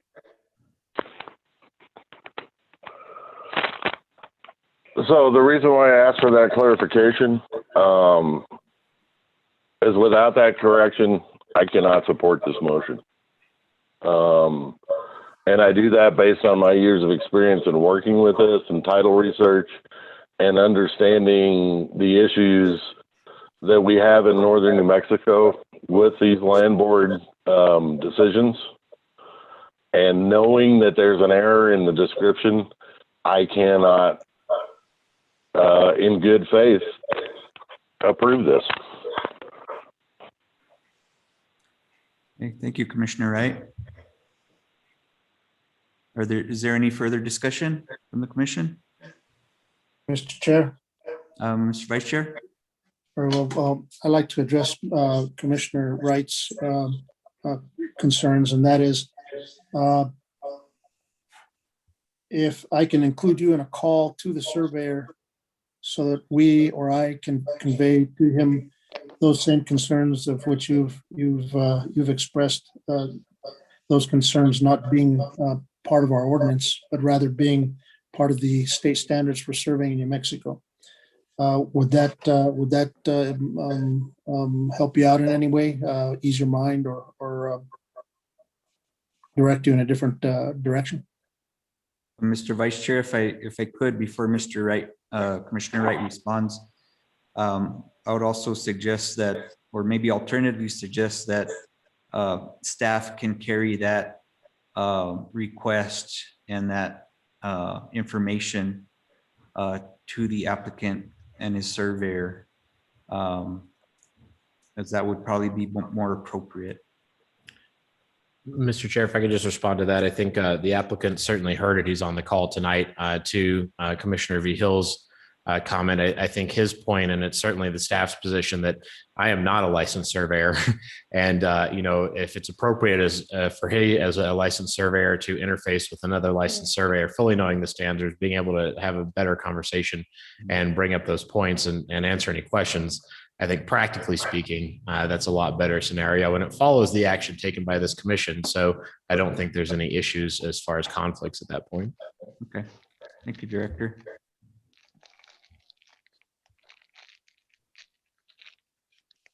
Mr. Chair, Commissioner Beal. Vice Chair, sorry. Go ahead, Commissioner Beal. I'd like to ask again of Mr. or Commissioner Wright's thoughts on that.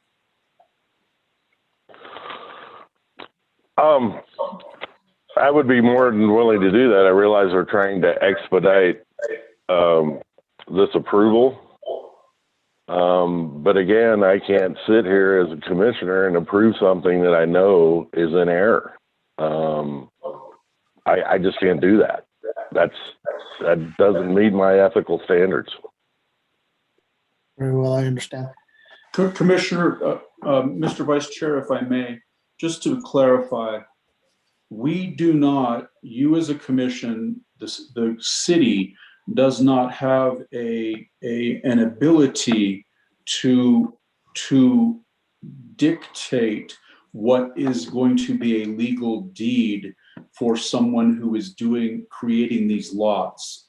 That's, as I said, done by the title company or lawyer and surveyors. So I understand what you're saying, and it's not within our jurisdiction. Therefore, there's nothing unethical about approving it. We just require that it be done legally, and then that is left for the expertise to be applied on this particular case by these folks. We just don't have the jurisdiction to do more than that.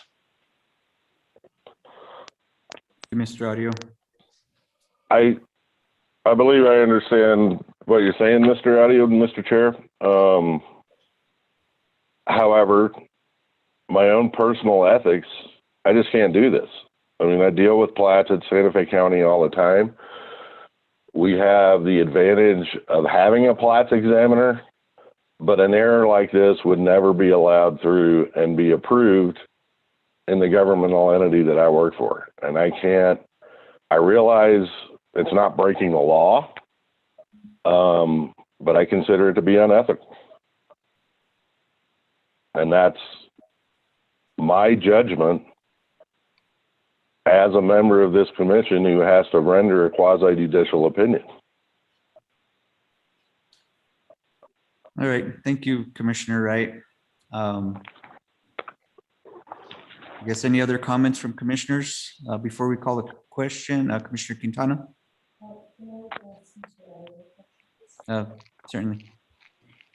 Mr. Audio, I have a question. I respect obviously the opinion and knowing the process through Commissioner V. Hill as trusting that information is accurate. I also understand the concern with Commissioner Wright.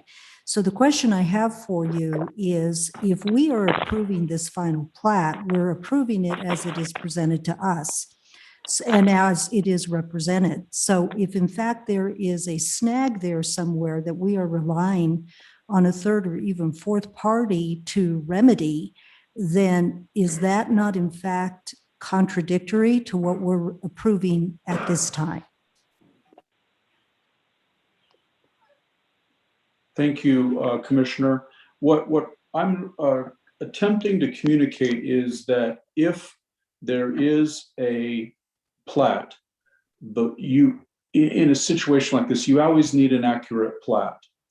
If there's a question about the plat, you can make it a condition of approval that plat be legally determined and entered by the parties. What we were getting into is a question about the time that the survey was done and whether the survey was accurate and so forth. If we have a question that we do not believe a plat is accurate, we can certainly correct that. That is within your purview. What I was hearing is that we were getting down into the details of how the survey was completed and whether the proper caps were used. If there's evidence that the plat is inaccurate as presented, then you can require that to be corrected and legally accurate. But that would, to me, be the proper motion. Thank you, Mr. Akil.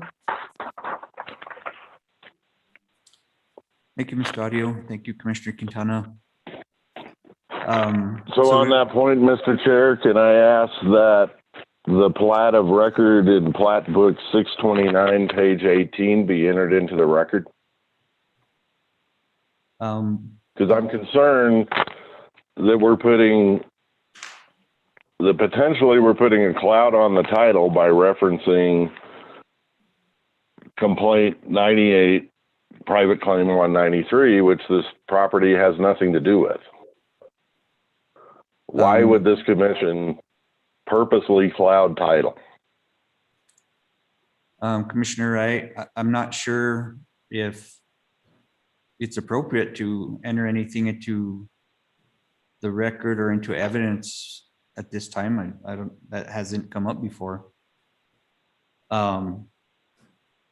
Certainly, I don't know. You have the plat that you're referencing. I'm not sure if staff has it or if it was included in the prior packet. Director? Yeah, that plat was included in the prior packet. It's certainly referenced on this document. I think that as I understood, Mr. Audio's comment was, if we've got concerns about the legality of the plat that's presented, perhaps the motion should include that the applicant verify the legality of the plat that's presented to the city council, as opposed to getting into the nitty gritty details of what may or may not be wrong, just to express the concern that we've got some issues. He needs to verify everything again, because ultimately it's him that's signing it off and saying that it's correct to all the required standards and knowledge that he has. Right. And thank you, Director, because that was going to be my sentiment exactly, that we follow the city's attorney's advice in that we're simply requesting that it meet applicable legal requirements rather than getting into the details.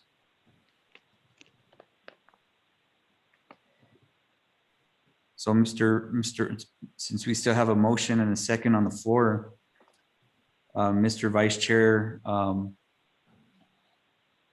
do you prefer to do that since it was your motion, or would you rather call the question? Mr. Chair, thank you for asking. I appreciate that. It takes a little bit of time sometimes to understand what is coming across, no matter who is trying to make the point. I see your point, Commissioner Wright, and I would like to amend my motion to include the correction of the legal description on both pages to reflect that this property is within a portion of complaint, that this property is within a portion of complaint 97, private claim 192, and a portion of exception 98, private claim 193. Okay. Now, I would also like to ask of the surveyor to remove the complaint. What complaint was that, Mr. Wright, Commissioner Wright? It's the 98. It's the private claim 193. Okay, so private claim 193. Okay, private claim 193 is directly south of this, and I believe the reason why he's wanting to include it as a portion of 193 is because that boundary it is probably encroaching into 193. He doesn't show evidence of it on his plat. Okay, but that's what I believe. But but because he's not showing that evidence, let's exclude it. Let's just say that he's within a portion of complaint 97, private claim 192. And that's it. No more, no less. Thank you, Vice Chair. Commissioner Casalos, do you accept that change to the motion as the seconder to the motion? Yes, I do. All right. Thank you, Commissioner. Any further discussion?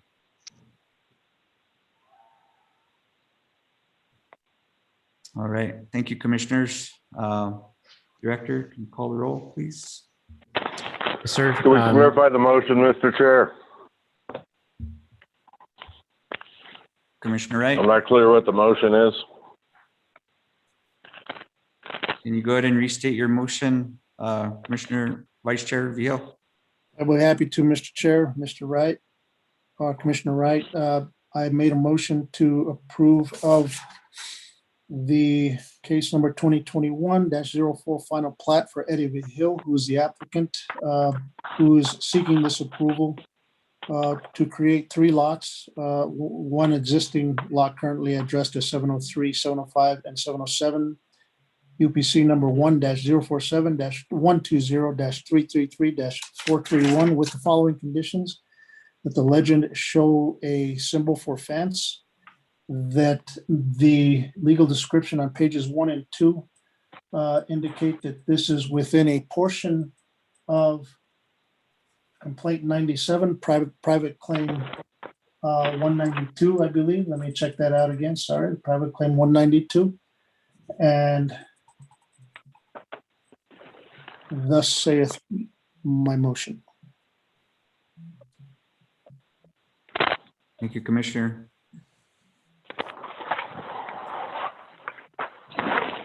You good, Commissioner Wright? Yes, thank you, Mr. Chair, for repeating the motion. Thank you. You're welcome. And Mr. Vice Chair. Thank you. Director, roll call and vote, please. Yep. Commissioner Ahmed, Yes, approve. Commissioner Casados, In favor? Commissioner Nisa Martinez, In favor. Chair Martinez, In favor. Vice Chair Clyde V. Hill, In favor of the motion? Commissioner Quintana, In favor of the motion? and Commissioner Wright. In favor of the motion. Motion passes. All right. Thank you, Commissioners, and thank you, Mr. V. Hill. Your case was approved. So thank you. Let's see, it is. Thank you very much for everything you've done. All right. I'll call you tomorrow, Eddie, to follow up. Okay, thanks. All right. So just for any party wishing to appeal the decision made here tonight, please submit a written notice of appeal to the planning director within 15 calendar days. Planning and land use staff can provide assistance with this. Thank you. All right, we will move on to the next case. We will open the public hearing for case number 2021-05 variance. Randy Sandoval, applicant, requests approval of a variance to allow a second dwelling unit on the legal lot addressed as 603 East Holland Street, UPC 1-047-122-294-136. The subject property is located in the B2 General Commercial District. All right, Commissioners, is there anyone who has a conflict of interest or that has had ex parte communication related to this case? You can either raise your hand or speak and let me know. Okay, seeing and hearing none. All right, we have Mr. Sandoval here with us today, so we'll go ahead and swear you and staff in. You can raise your right hand. Do you? There you go. Thank you, Mr. Sandoval. Do you swear or affirm that the testimony you give will be the truth? I do. Okay. Yes. Okay, and thank you for your patience, Mr. Sandoval. We'll get with your presentation here in a minute. We'll let staff present first. Okay. So if you'd like to have a seat, that'd be okay. Thank you. Director? Thank you, Mr. Chair. Give me a second while I bring it up on the screen.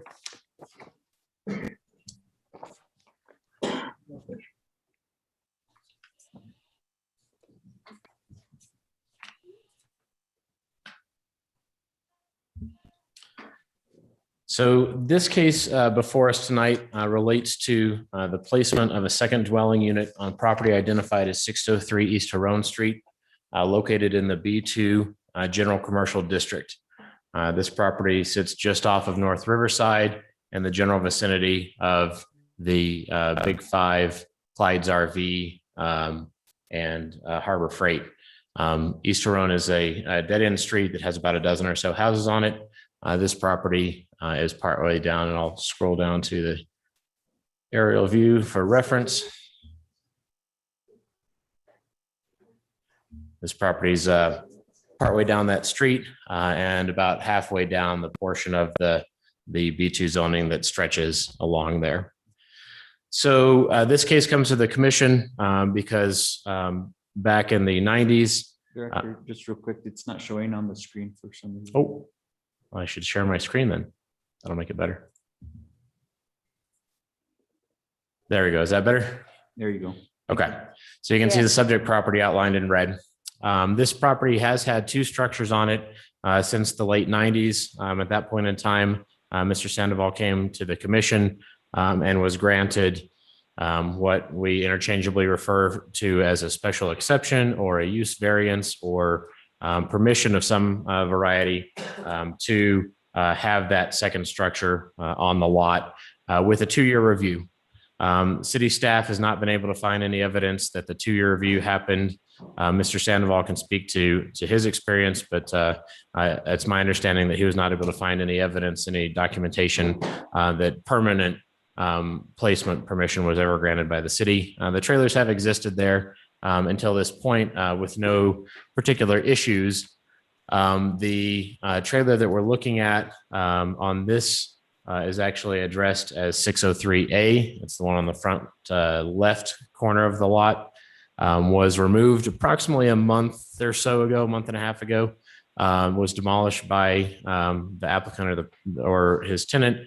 And they approached our office about replacing the trailer, at which point, because it was the second home on a lot, our code only allows for one dwelling unit or one primary structure per lot. We identified that we would need to work through figuring out what permission existed and perhaps grant new permission. So again, not being able to find any documentation of permanent permission on a prior basis. We brought it to the commission as a variance to allow a second home on that lot. So looking through the variance criteria.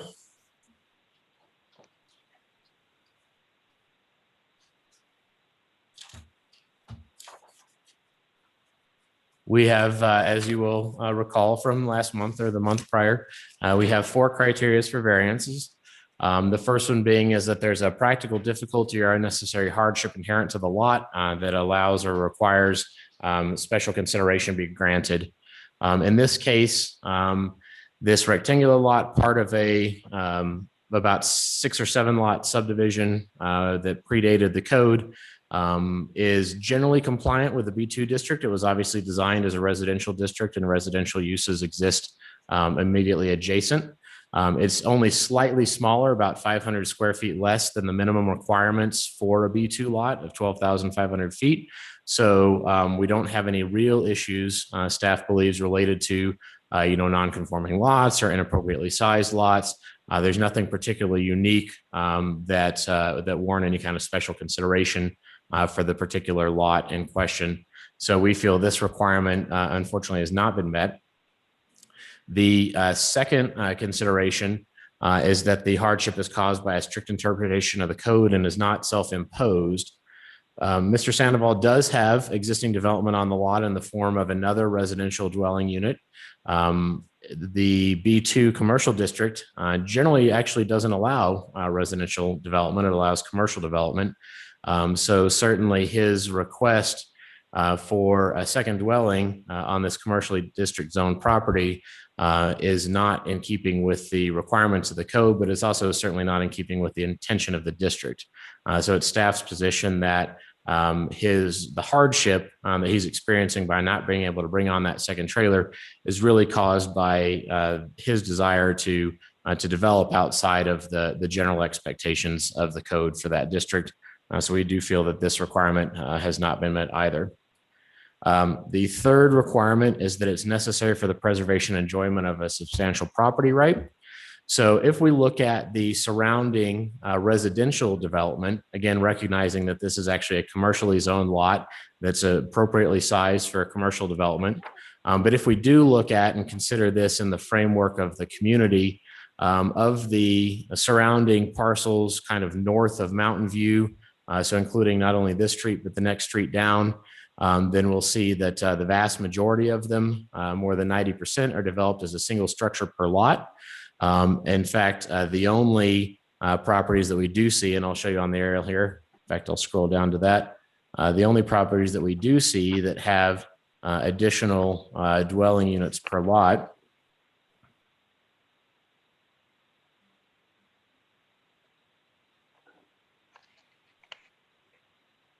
are the property directly across the street, map to work here, which is addressed off of mostly Mountain View. It actually is a home and 2 additional trailers. These trailers were also granted special exceptions with 2-year reviews around about the same time frame. And in fact, at least 1 and possibly 2 of those should have been removed because their 2-year review happened every couple of years until more than a decade ago, at which point the property owner at the time actually requested that kind of 2-year variance not be continued, and yet the property still maintains those. So that one is absolutely not only not a good example, but it's actually not compliant with definitely the wishes of this commission as well as the property owner at the time. The other lot that does have 2 dwellings on it is 701 Mountain View Street. And that one was actually 2 lots prior that were joined by the action of the city some time ago. And it's unclear, in about 2013 or so, it's unclear whether or not that both structures existed then, but certainly they were previously on 2 separate lots.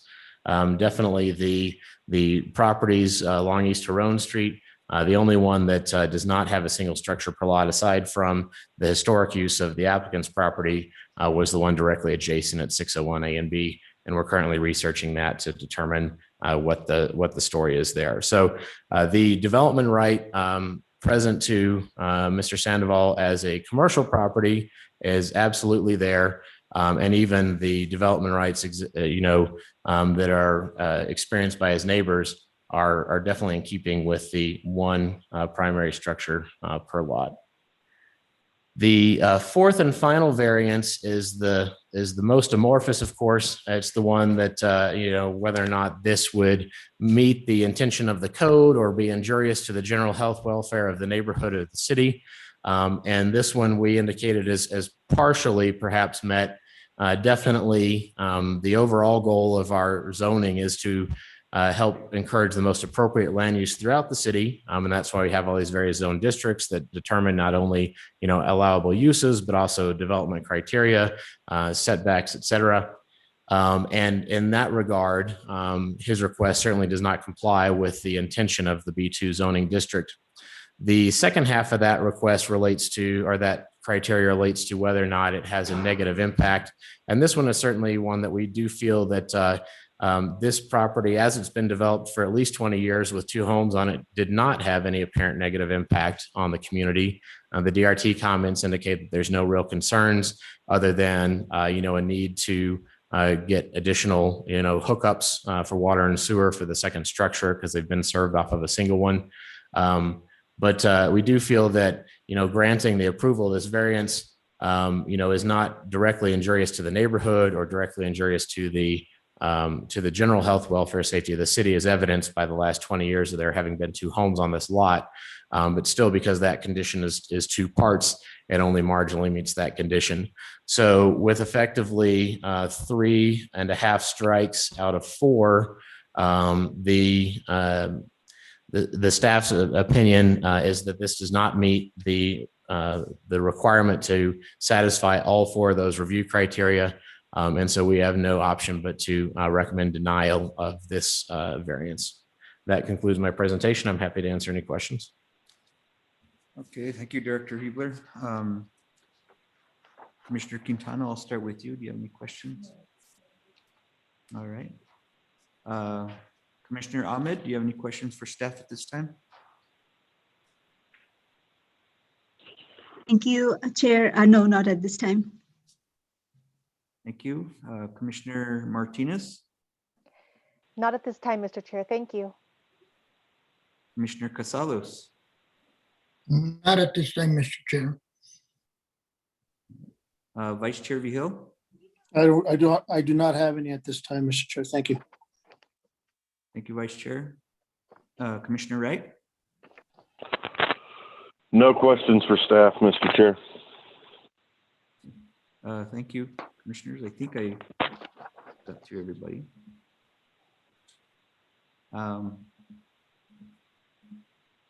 Quick question just on past cases that you recall. Has this commission approved a variance of this similar nature in the recent past that you can recall?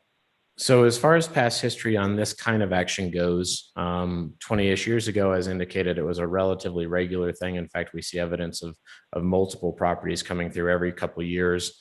As I indicated in the staff report, there was a very small number that were actually granted a permanent approval. So that did happen. There was a small number that were granted denial at some point. And then there was a much larger number that just kind of kept coming back. And in some cases sort of fell off the map. As we discussed at a prior commission meeting, the city used to have in our code a variance to dimensional requirements, or a technical physical variance that we still have. One of those dimensional requirements currently is the 1 dwelling unit per lot in that site developments table. We also used to have a use variance, which is kind of what this was probably processed under. That, for whatever reason, was written out of the code, from what I can tell, more than a decade ago, possibly longer. More recently, So the 2-year renewal doesn't apply anymore. So the 2-year renewal is not really a thing and hasn't been for quite a while. And I'll defer to our long-term commissioners because they've been here obviously much longer than I have, but it does look like that stopped happening around, the mid 2000s. More recently, we've had a couple cases that have come before this commission for variances. We had one off of Old Hospital Road. That was a similar scenario. A trailer had been there, was removed, and the commission did at that point opt to grant a variance to allow it to come back. That was a little while back and before we've kind of tightened up some of our processes and strict adherence to the code. And that's why I said in this case, as much as I understand the applicant's request and definitely kind of the history of this property, the staff's taken a different position on this. The other thing that's important to note is that one was a residentially zoned property, and this one is not. This one is a commercially zoned property. So we don't have any recent actions by staff or by the commission that I've been able to find where we granted a variance to allow additional residential structures on commercial properties. And Director, did the case on Old Hospital Road have any conditions or sunset clauses on that use? It did not. Yeah. All right, thank you, Director. That's all I have. I'll go back to is there any other questions from commissioners? I have a quick question, if I may. So because Mr. Behill, he brought this up to us, and so we are looking into it, but what will happen to the surrounding properties who are not complying with the codes? So staff has already been working with our other attorney to figure out how best to handle some of these things, like, for instance, the one on 613 Mountain View that has the 3 trailers on it, given that it basically has not been in compliance since the owner asked and said they were going to remove the trailer in 2000, whenever. So we're working to kind of address the nonconformity or the noncompliance basically of that one. It's been our general practice, though, that, for instance, the two trailers next door and even other scenarios where you have more than one house on the lot, there's a lot of those around town. We have records of, actions. And in some cases, if we're coming back every 2 years, a lot of records on some properties. So we've certainly not made it a priority to go around and remove trailers. But absolutely every single time a development application comes to us, there's a change in the property, redevelopment, something happens, we do a full and thorough evaluation as to what's appropriate, what are staff able to approve administratively, what maybe needs to go to this commission, what just flat out can't be done, so we can advise the property owner appropriately. And as I indicated to Mr. Sandoval, as we worked through this, the only way that staff saw to allow something like this was the granting of a variance. And as I said, unfortunately, we don't see that there's cause for that, but that is part of the due process. Thank you so much. Thank you. All right. Any other questions from the commission? Mr. Chair. Mr. Vice Chair? Thank you, Mr. Chair. I'm just going to throw this out there. Probably it's going to sound stupid, but is a rental considered a business? Is that business income? So in answer to your question, the closest thing that we kind of historically and presently have for businesses that rent are our mobile home parks. So across the street, Hendy Lane, Valdez Mobile Home Park, et cetera, Chicoma Vista, those ones are registered as businesses. They meet the requirements of the code to have 3 or more trailers. We have a lot of rentals in town that we don't register as businesses. The exception is the short-term rentals, which are now being registered as businesses.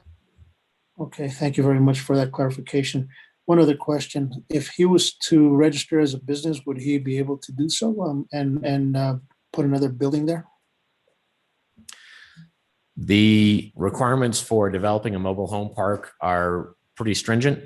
They also generally require substantially more land. They're handled by or have been handled by the city as a planned unit development. And so this lot doesn't really qualify for that level of development. Very well. Thank you very much, Director. Thank you very much, Mr. Chair. Thank you, Mr. Vice Chair. Good questions. Thank you. Yeah. Any other commissioners have questions? All right. Thank you, commissioners. This time we will ask the applicant, before you give your presentation, do you have any questions for staff? No, I have a question. He mentioned that there was a new structure. You wanna pause that, hold that? If you have no questions, just. No, I have no questions. Okay, we'll get to you just here in a second. So thank you, everybody. And since there are no neighboring property owners or other folks on the line, Director? I don't believe we have any neighboring property owners on the line or other parties interested in this case. But if I'm wrong, please speak up. All right, thank you, Director. All right, Mr. Sandoval, your turn to go ahead and address the commission. As I listen to you guys about Richard, I don't know if I call him Director Richard, about in the 90s is when it was approved or developed. There was a house there since probably the 40s. So there's been a structure there for way beyond the 90s, and the house burned down.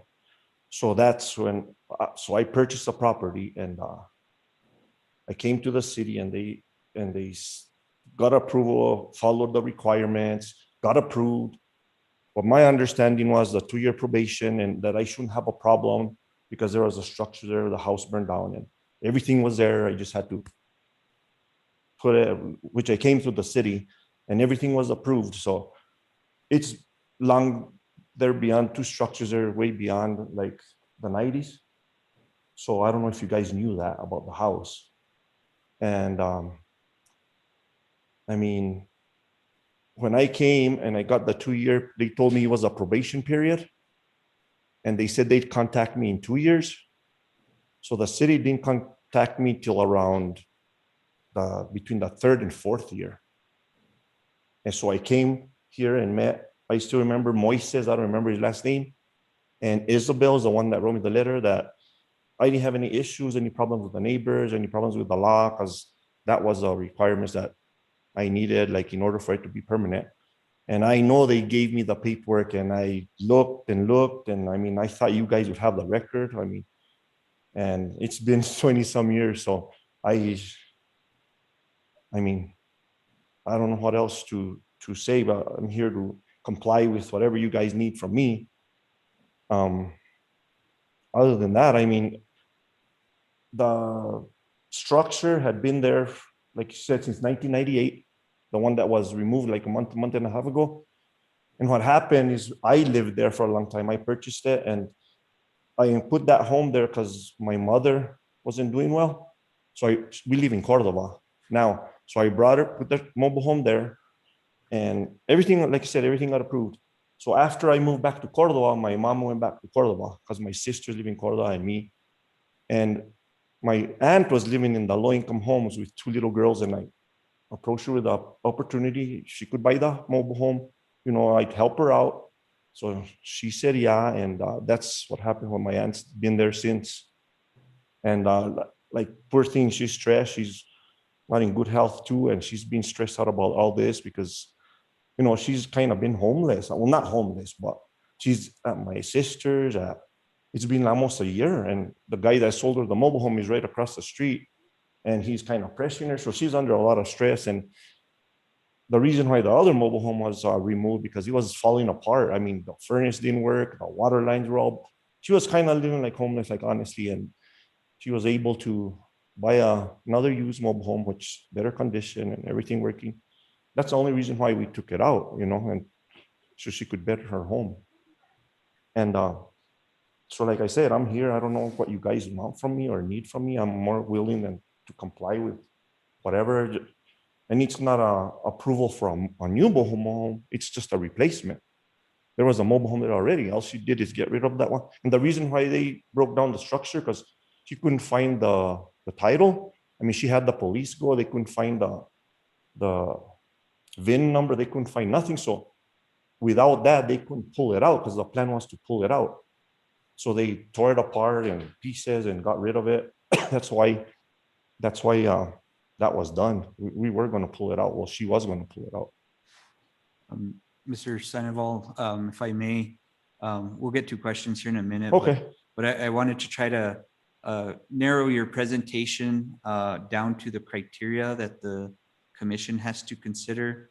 And I don't know if you had conversations with Director Huber about what that criteria that we have to review is. He went through it in his presentation. Yes. Did you want to address any of those things at this time? And Director, do you want to pull that up again and show it on the screen if he wants to refer to those different set of criteria? So at the time, I followed all the criteria from the city. So everything changed then. So as Director Huber mentioned, yeah, the codes have changed over time. So why was I never contacted like before about anything until this happened? I comply pretty much, you know, and follow the rules and I mean, I can't speak to that specifically, but normally when there's a code change, there's a public notice that allows folks to provide input and review that.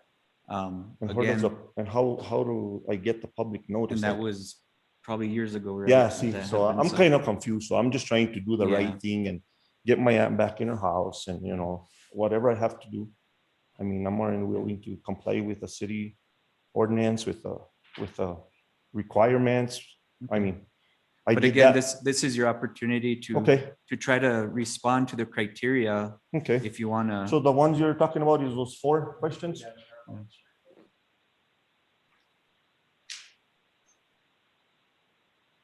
Are they on his screen in front of him too? Yeah, I can actually I have it right here. I'm looking at this instead of the okay. screen.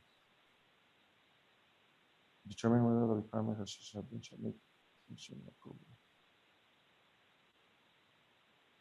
Well, I was on question number 1, I was under the impression that I had already gone through all the criteria and all the requirements.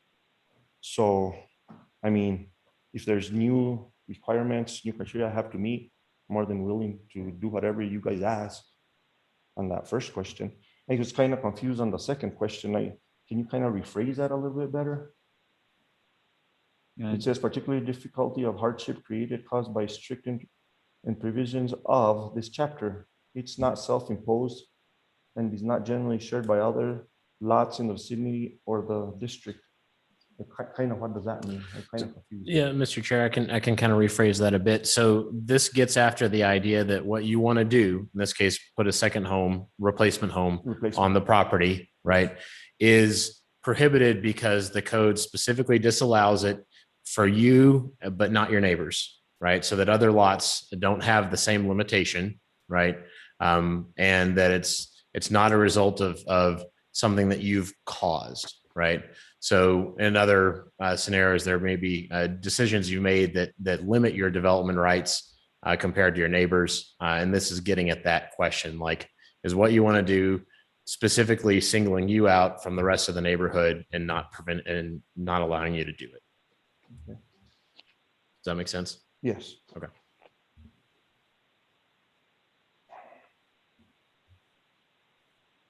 So, and then on the third one, the variance criteria, it's granting the request for necessary prevention treatment of a property which passed other owners in the vicinity. All this to me kind of doesn't make sense because I was once approved for everything. And I assumed when I did come, they did tell me like the 2-year probation, I understood that. And when I came back and met with the city, they said, like I said, there was no issues, the neighbors, the cops, anybody, no complaints about anything. They did tell me that I was good and that my mobile home would be approved to be permanent there. And like I said, I don't have record. You guys don't either. So what's the case there? Because I mean, if you guys can't prove it and I can't prove it, I can't prove it because I don't have the paperwork. I mean, you guys should have record as the city of Espanola, or I don't know how you guys work on your archive your stuff, or because I looked everywhere inside out. I mean, and I could not find nothing. I couldn't even find anything at all. I don't know if I got rid of it. I don't know if I misplaced it. Can I ask Director Huber a question to that point? Do you know if the burden on that 2-year review is on this, was because it's a past requirement, was on the city, or was that on the property owner? So the burden for any kind of approval wherein there's a deadline, and for instance, we have this with our special use permits, we explicitly now state like you shall reapply for an extension before X date, because the burden is on the applicant to reapply if they want to continue that use. So any use that's granted temporarily as kind of a practice of the planning profession always sort of falls to the applicant. Now, as Mr. Sandoval indicated, he says he did have some interaction with staff, and we can't confirm that. He didn't have any paperwork. He don't have any paperwork. It's hard to speak to that paperwork other than to say that the absence of that is really why we're here. Like, we're trying to figure out how to resolve this now, under the current codes, which is a bit different than what it was then.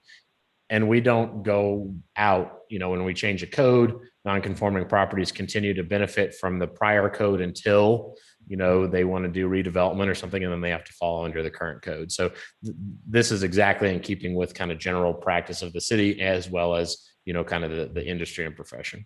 Okay, thank you for that. Okay, Mr. Sandoval, is there any additional information you want to share with the commission before it's our turn to ask you questions? No, I mean, I'm here to do whatever you guys, whatever I need to do from the city. I mean, I didn't think it was a big deal because there was a structure there, and back in '98, so they contacted me like he said it's supposed to be 2 years. They didn't contact me, like I said, like to a 3rd or 4th year, I don't remember. And I remember coming and speaking with Moises, which he was the planning director at the time. And then Isabel was the clerk or whatever she was. And I remember them telling me that everything was good and that I was okay. And they gave me paperwork. And like I said, I don't know what I did with it. You guys don't have it. I don't know. Yeah. But I mean, you guys can ask me questions now. I guess that's all I have. Okay. Thank you, Mr. Sandoval. Thank you, guys. I'll go ahead and turn it over to the commission. We'll start with Mr. Commissioner Wright. You have any questions for the applicant? Yes, Mr. Chair. And I guess, Mr. Sandoval,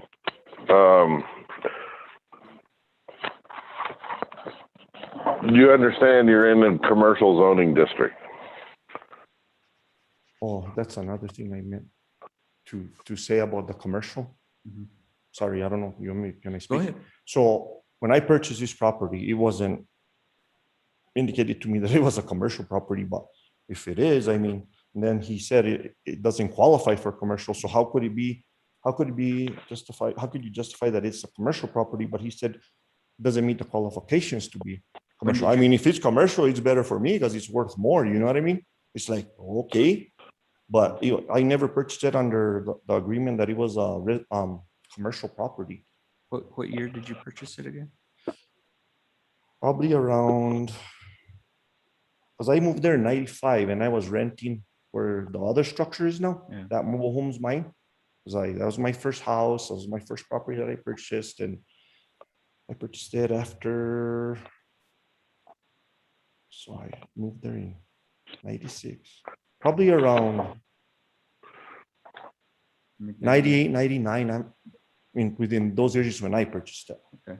And the house had already burned. So when I purchased it, the house was already cleaned up and everything. And so that's when I purchased it. And like I said, I never had even a clue that it was a commercial property until today. That's kind of news to me. I was like, Yeah. kind of cool, but at the same time, not cool because it's worth more. But Yeah.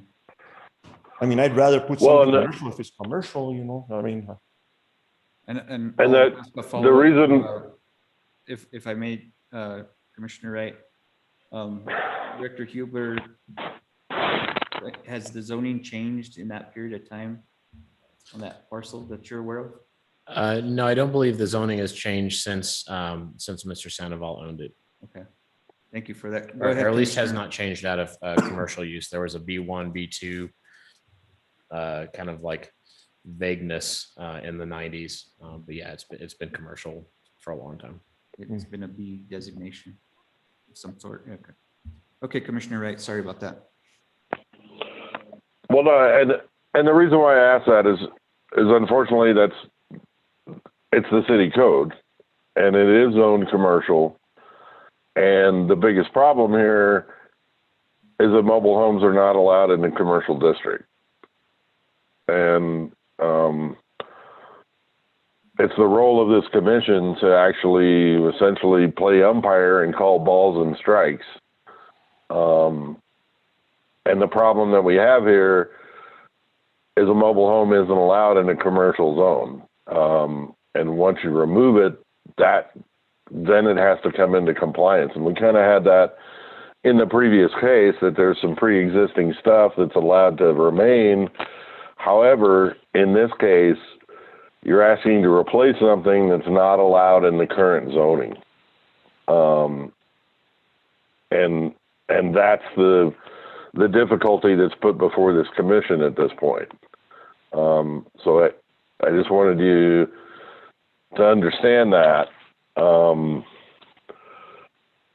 And also, it's one of the things that this commission realizes that our zoning in our code is not, doesn't really fit our city. That's a lot of work to do. And there's also use requirements that need to change. And I realize that doesn't help your situation right now. But I would encourage you to be active when the city does reconsider this, and hopefully there will be adequate notification, essentially citywide, that the code is being reviewed and zoning categories are being reviewed. But at this point, what you're requesting is not allowed in the city code, and it's the problem of your commercial zoning. So that's why I asked you that question. So if it was considered a commercial property, why did the city approve? You said you can't put mobile homes on commercial property. Why did the city approve me to put the mobile home? And there was mobile homes there prior to mine that is there now. Before I moved there, there was a mobile home there prior to mine. Plus, the city approved this one that we're Well, talking again, about. So why did they based on approve what it the if it's not? city, based on what the city used to do, you were given a 2-year special exception. That timed out, and that's left us where we are today. But there's another mobile home that was on their way before this one. And that was approved. And if it's commercial, why do they approve it? Like I said, it's not, I could see if I was putting a new mobile home and doing all the hookups and wanting to squeeze a third one in there and you guys needed to approve it, but this was already an existing mobile home. So it's, I don't know. I don't understand why I have to be approved when there was something already there that the city approved me of before. I'm just confused. So I don't know how the rules work, how they change with the city. That's just my view of this whole thing. And I understand, like, if I buy a commercial property. I understand that confusion. Yeah. And it's difficult for this commission because it's what's considered a non-conforming use. And there's allowances for that, but once that changes, properties have to come into conformance, and we can't really deal with what happened in the past. We have to deal with what the code tells us right now. So then my aunt just stays homeless and thrown out on the street. I mean, all she did was, if we would have known, we would have probably just fixed up the mobile home that was there. I mean, if I knew it was going to be this difficult, and I mean, she's under distress, and it's been almost a year that we're dealing with this, and I'm trying to do the right thing. And like I said, the commission, I mean, it's your guys' decision. I'm just trying to comply with everything I need to, just to get my aunt back in her house that she's been out of for almost a year. I mean, and I understand that portion. Yeah.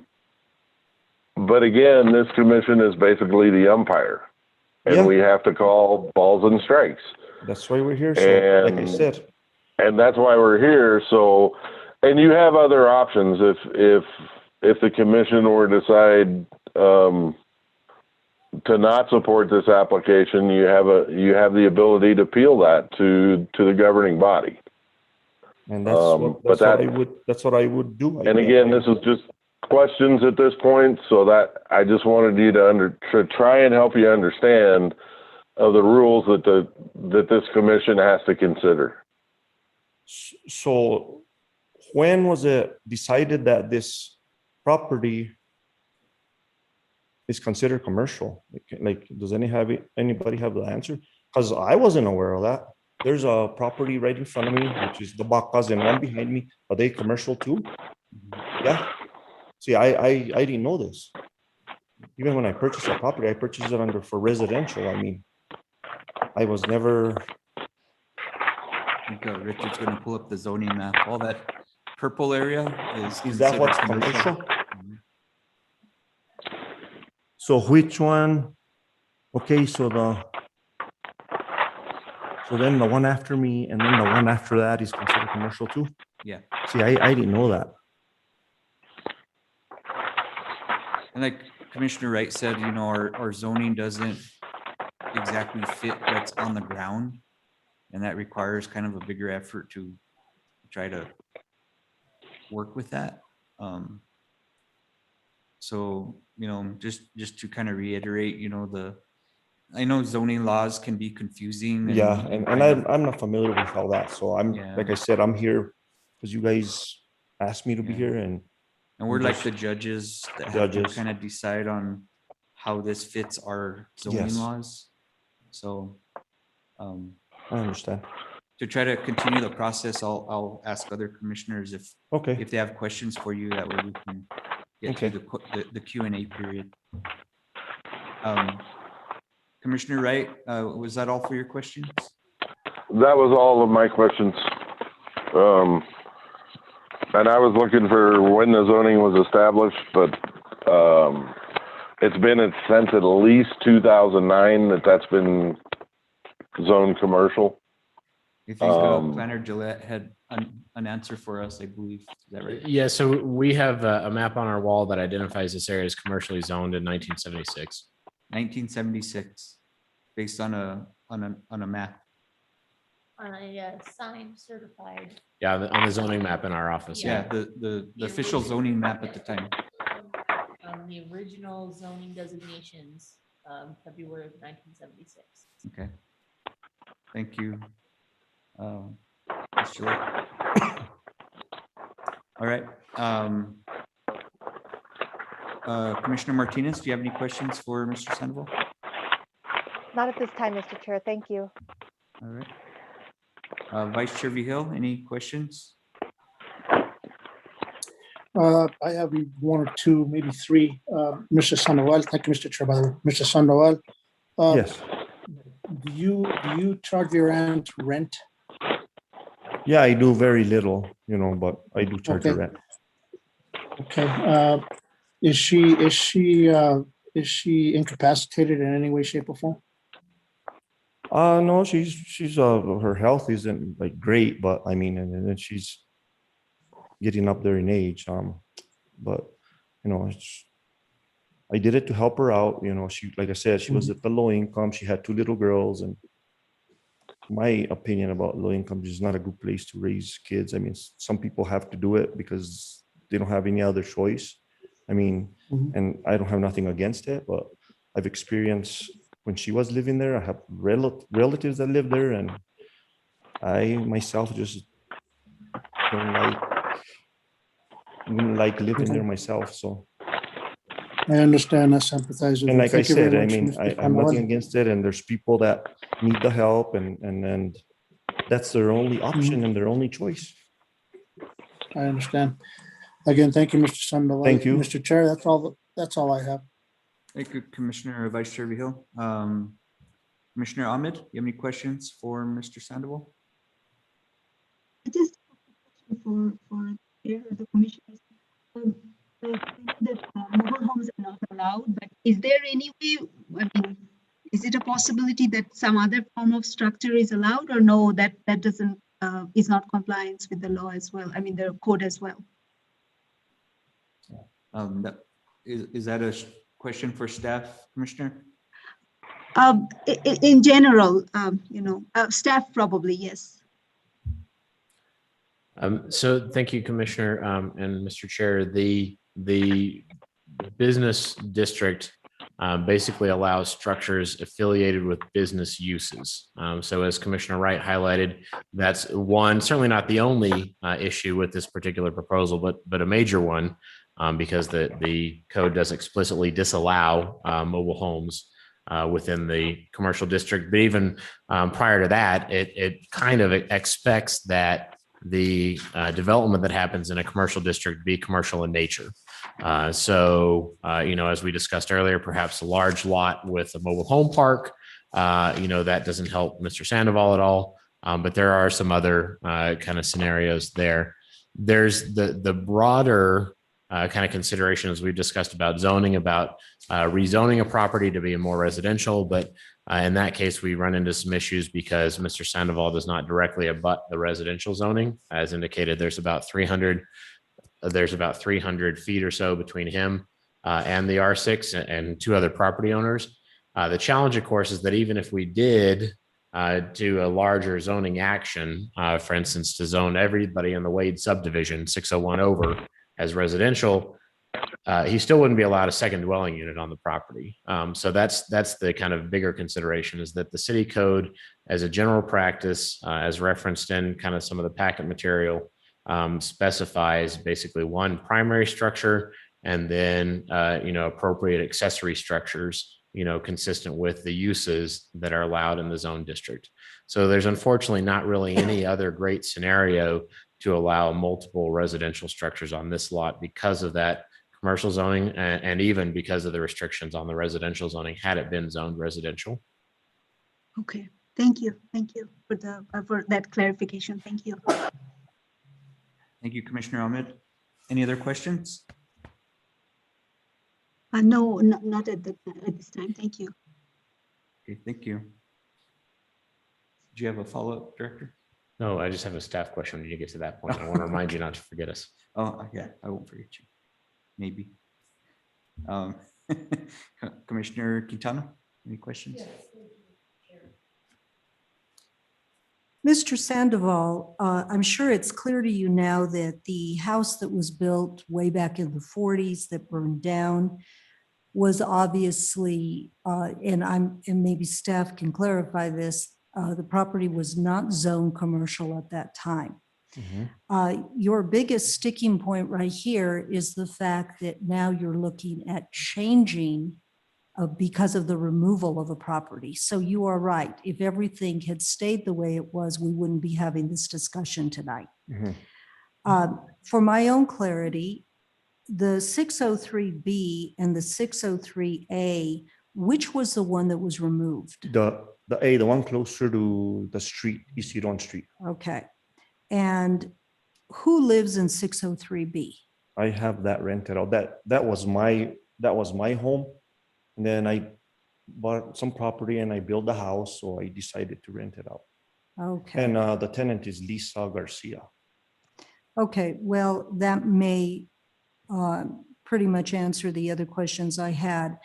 I was trying to see if, I found it a little intriguing on a possible option, but that's probably not going to work at this point. So it's best that I not go down that rabbit hole. So Okay. I'll leave it at And that. like I said, I honestly didn't know that my property was considered commercial. I mean, if I was going to use it as an investor property, I mean, if it's commercial, I could put a business there and make a lot of money. Because like my aunt, I'm really not charging her. You know, she's like says she's not well, and I'm doing pretty good myself, so I can afford not to like charge her what everybody charges, and to help her out. And her kids are grown now, but her health has gone down, and I'm just doing this as a good guy, I guess, like to my aunt, who's pretty close to her. So Do you ever consider using this property for commercial purposes? I did it. Maybe now I might consider it because Okay. it's commercial property.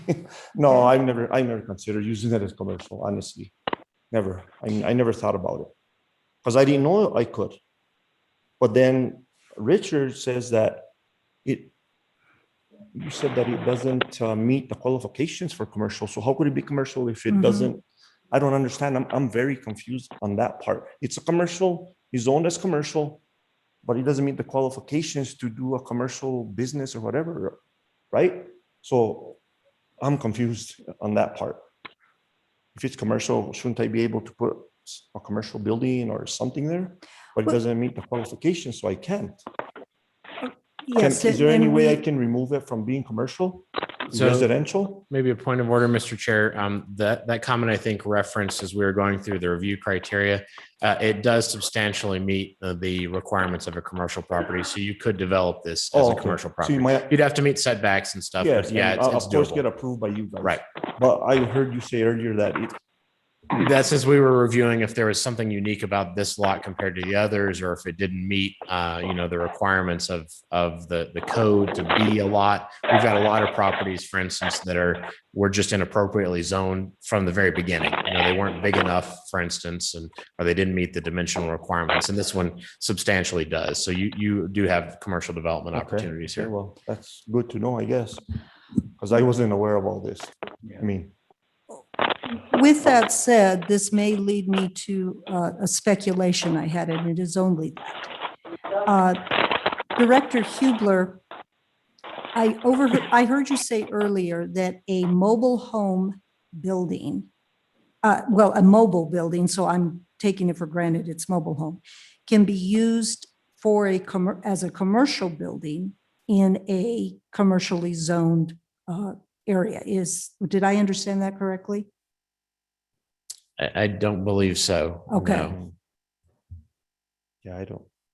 Okay, so in other words, it's a very thin line between a mobile home park and if it's an office, just happens to look like a mobile home, but it's an actual business office. Yeah, so my comment earlier was about the development of mobile home parks. 3 or more mobile homes per lot defines a mobile home park, and there's very particular criteria around that. That was in reference to Vice Chair Hill's question, about potential redevelopment of the property. But yeah, generally speaking, what's allowed on commercial properties is a primary commercial structure, which has to be inspected and approved by the Construction Industries Division as a commercial structure. And it's my understanding that mobile homes are not generally accepted in that regard.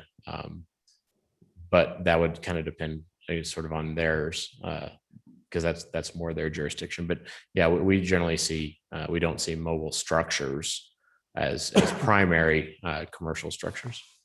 So the property, the way it is now with the removal of the second mobile home and the existing mobile home that's being rented, if Mr. Sandoval were to ever have that building vacant, in which he wants to rent it again as residential, he would be free to do so in this particular piece, on this particular piece of property with its current zoning. So the city does not have a particular interest in trying and even possibly a legal basis for trying to require conformance of previously legally conforming structures. So as he indicated, that mobile home has been there for a long time and was not ever considered from our review of the record for any kind of special permission. So we accept that as a non-conforming residential structure. We won't require that he begin to use it commercially until at any point, redevelopment happens. And so in this case, as redevelopment, the replacement of the home is occurring, that's where we're reviewing all this stuff. So if there were commission were to, deny the request for variance and it didn't go anywhere from there, then that mobile home would continue to exist as a non-conforming structure. Yes, okay, so I understand correctly that Mr. Sandoval can rent this mobile home to anyone he chooses, provided it's the kind of tenant he would like to have. I can't speak to the tenant issue, but certainly, Right, yes, I understand. Yeah, the city's not going to try to change the existing use of that home as a residential use. Do you understand that, Mr. Sandoval? That you're free to rent that property to whoever you'd like? So I can rent it for a business?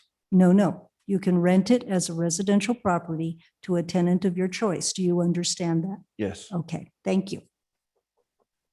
Thank you, Commissioner Quintana. Commissioner Casalos, do you have any questions for Mr. Sandoval? No, I don't, not at this time. Thank you, Commissioner. Commissioner Martinez, did I already get to you? You did. Thank you, Mr. Chair. Okay, thank you. All right, I think I got through everybody. So we'll go ahead and ask staff if they have any questions of the applicant. Only one, because I could not find any record that that you or your aunt or any other party approached the city prior to the demolition of the mobile home. Did you guys obtain any kind of permits or call us about any permits related for the demolition of the replacement before it started happening? I know I didn't. I don't know if she did because she's the one that paid to get it demolished. Okay. And I'm not sure she was working with you guys and I guess they came over here and talked to her and my sister because my sister's kind of helping her. And I know they talked to somebody here, but I'm not sure, to be honest with you.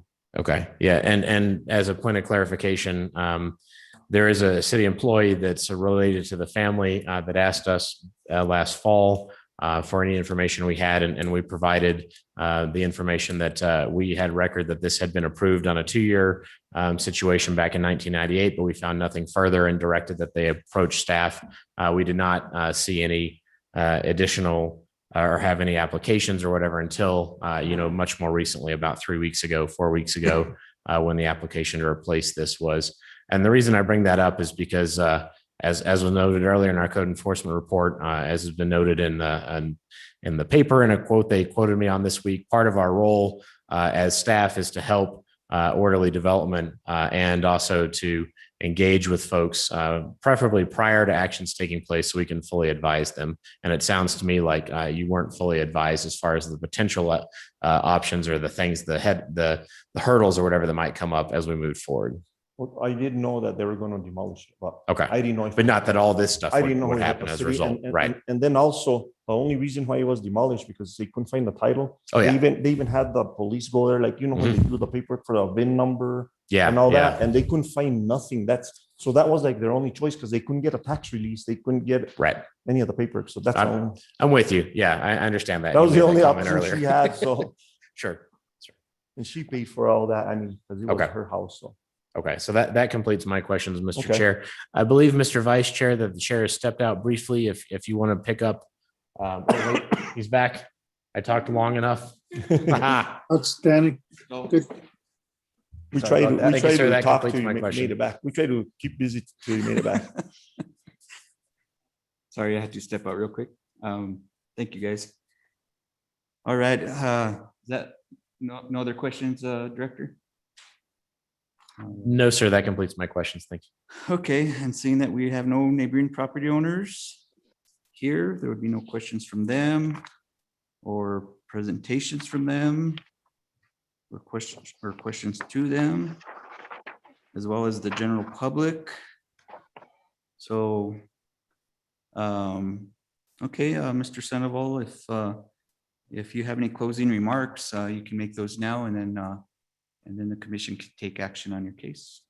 No, I just thank you guys. And like I said, I'm here to comply with your requirements and whatever I have to do. I mean, I didn't know it was such a big deal and all the regulations that you can have a secondary home. I was assuming that you could because it was approved by the city. I came here, it was approved. So, and now you tell me that it might be denied because it won't be approved. Well, how can you approve something and then disapprove of it? That's the only concern I have, because I'm really concerned because of my aunt. And like I said, she's been out of a home for a year since this whole process started. And she's under a lot of stress. So am I. I mean, dealing with all this, I've had to deal with your guidelines and but like I said, I mean, I'm here to do whatever I have to do. And now it's in your guys' hands to decide, I guess. I mean, what choice do I have? I mean, there's nothing I can do. It's you guys. And thank you guys for explaining a lot of stuff that I didn't know. You know, there's stuff that I didn't know, and I'm assuming things change. And I always thought a lot of stuff fell under the grandfathered, because I used to work for the county assessor's office. And there's one household per 3/4 acre. But if you go out there, there's 5 houses on a 1/2 acre, you know, and they're grandfathered in when I used to work there. I mean, if 5 people live in this property, can you just go throw them out and leave them homeless? I mean, is that like a possibility? Do things change to that extent? I mean, I'm just confused but like I said, I've learned a lot today, and I understand you guys are doing your job, and I mean, you have to follow the regulations and the rules. I mean, I understand that fully, but me working at the county assessor's office, I can point out a lot of places in the city that have 2 or 3 mobile homes. Right now, I can show you where. I mean, I know the whole county because I work for the county. And the same goes with not the city, just in the Rio Arriba County. And I would feel bad as the county manager, commission, whatever, to say to somebody, there's 3/4 acres, you have 5 houses, you need to get out and you need to move your house. I mean, how do you do that? I mean, just leave people homeless or whatever. I mean, once they got approved, I think, I mean, I'm just confused, like if the laws have changed to that extent, and I don't think it's right and fair for the people. I mean, I understand when it's a new construction or a new approval, like if I wanted to put a third or wanted to put like you said, a little shop, like for an office, well, that's different. Yeah, that I understand. Like if I wanted to do it now, but like I said, I mean, it's in your guys' hands what to decide. And thank you guys for explaining a lot of stuff to me that I didn't know. I own commercial property now, which is kind of a good thing, I guess. All right, thank you. That's Mr. all I have. Sandoval. And thank you guys again. Appreciate you being here and thanks for your patience through our I was going to say process. good evening, but say good night. Yeah. Yeah. No, no problem. I wanted to come in person. I don't like that Zoom stuff. Yeah. I'd rather speak with the individual than, and Yeah. see you guys. And One day we'll get the full commission back here again. Yeah. One day. All right, thank you, Mr. Sandoval. Okay. Appreciate it. So is there any final questions or remarks, Director? Mr. Chair, if I could just make a quick comment. This is obviously less than an ideal situation overall. There's a lot of things, family matters, history, nonconformities, changes to the code, et cetera. I reviewed all the minutes through 2007 just to make sure that it was 3, 4, 6, 10 years, down the road, and did not find any reference. We looked through all the other resources and records we have in our office from old files and binders of building permits, et cetera. The only thing that made me think that perhaps it hadn't been finalized, maybe the meeting, as Mr. Sandoval had indicated, had taken place, but it hadn't been formalized, was the fact that these were still on one single hookup. It would be my expectation as a planning director that if I was to formalize something on a permanent basis that had been temporary, that we would have at that point required individual hookups, because that's separate from the planning office's requirement. That's the public works department's requirement, and has been, for decades. As I said, we both looked, Mr. Sandoval and I, tried to do everything we could to find anything so that we didn't have to be here. But now that we are here, I think it's important to remind everyone, Mr. Sandoval, myself, the commission as well, of course, that, what we're considering is not an extension necessarily of what had been granted in the past, but what's available to him under the current code, which is this variance, and that's why we presented it as such. So, there's some very particular criteria. We went through those. Mr. Sandoval went through those, and I just remind the commission to try and consider those as we move forward into the discussion and decision phase. All right, thank you, Director. Again, thank you, Mr. Sandoval. thank you guys. You can have a seat again if you like. All right, so at this time, we'll go ahead and close the session for public comment. And we'll entertain any motions from the commission or any additional discussion if anyone would like to have some before action is taken. I'll just kind of start by saying that these cases with this kind of human aspect of it are difficult, and I think that's what Commissioner Wright kind of mentioned. Ultimately, it is the code and the criteria that we have to review in our decision making. Director Huber referred to a case that the commission did approve on Old Hospital Road, similar to this. However, it was a residential district, but I do recall for that particular case that I voted against it because I didn't feel it met the criteria. And that's how the staff report has indicated as well. It is a precarious situation when requirements change or when the city did allow something in the past that provided a use for a period of time, whether that was appropriate then and why the decision was made to allow for that then, hard to tell. But our duties are from this path forward. The things that do kind of kick in these sort of reviews are when things do change. Had everything stayed the same, potentially, we wouldn't be here. Although staff, is doing a good job in reviewing properties that don't appear to comply or have had expired temporary uses. So yeah, the history part of it makes it difficult, but I think the criteria is what has to kind of guide our decision making here. So that's all I wanted to mention. So thanks everybody for your input. Does anybody else have anything? Feel free to raise your hand or speak.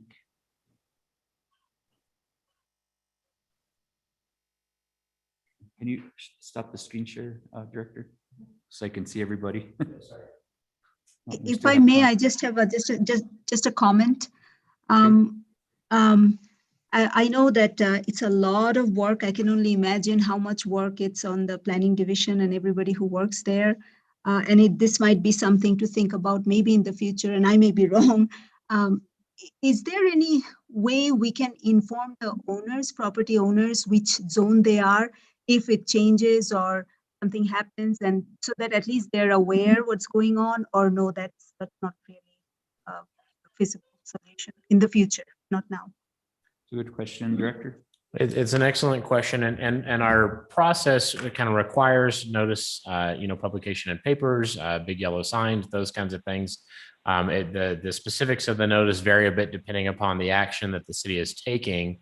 The real challenge, honestly, is that most of the time, most property owners don't really care. Like they buy a property for a particular use. It suits their needs. They utilize the property in that way, and only if a change happens that impacts them directly, like we saw, for instance, with the Del Norte Credit Union, do they get engaged enough to that it matters. Most of the time, this is a major issue for us, certainly as a city, as planners, and as a commission. But the daily impact on this is minimal to the average resident. We do have published maps. The city periodically adopts a new official zoning map, for updated changes that have been taken by this body and the city council. We do have available on our website an interactive map that will allow anybody to see what any individual property is zoned as. Again, the bigger challenge is that most of the time, that's just not part of people's daily lives. These are, relatively complex concepts, and they don't have a lot of impact in the normal course of business. Thank you, Director. Thank you. Thank you so much. Thank you.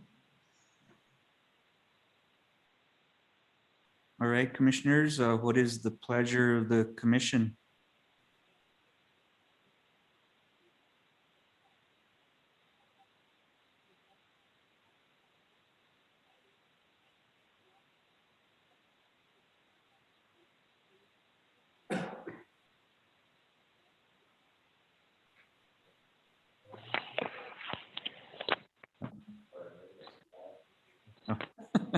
Commissioner Wright?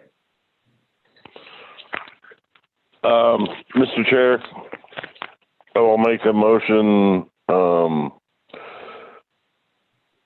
deny case number 2021-05 variance for Randy Sandoval for variance to allow a second dwelling unit on the legal lot addressed as 603 East Hedon Street. The subject property is located in the B2 General Commercial District. That's my motion. Thank you, Commissioner Wright. Do we have a second? I second. We have a second by Commissioner Quintana. Any further discussion?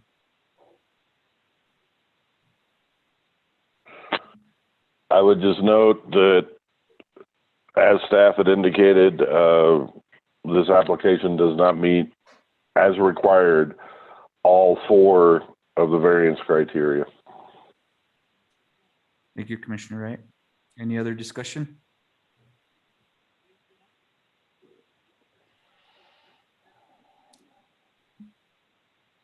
Seeing and hearing none. Call the roll, Director. Yes, sir. Commissioner Ahmed, Favor. Thank you. I'm sorry, Commissioner Wright, I didn't hear you. Are you in favor of the motion or against the motion to deny? In favor?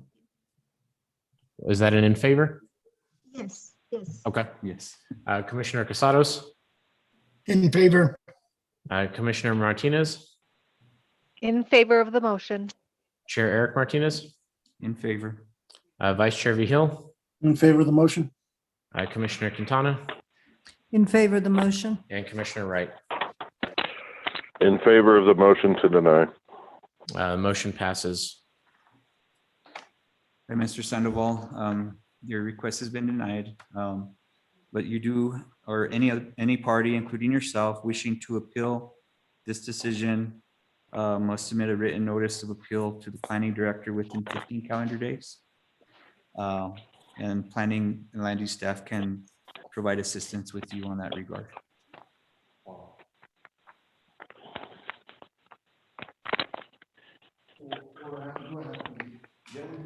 Yes, if you don't feel you can come to our office tomorrow.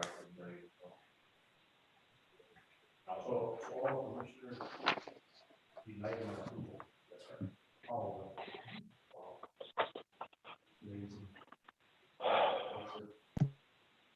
All right, we have other items on the agenda, Mr. Sandoval, so thank you for attending and for your time.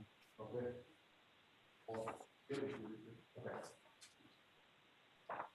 All right, we're on the second item of item number 7. Is that where we're at?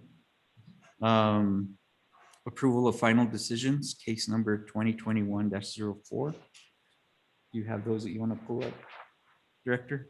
Yes, sir, Mr. Chair. And while I'm doing that, I'll just make a note to the commission that sort of based on our ever improving processes, and thank you all for your patience as we work to do better.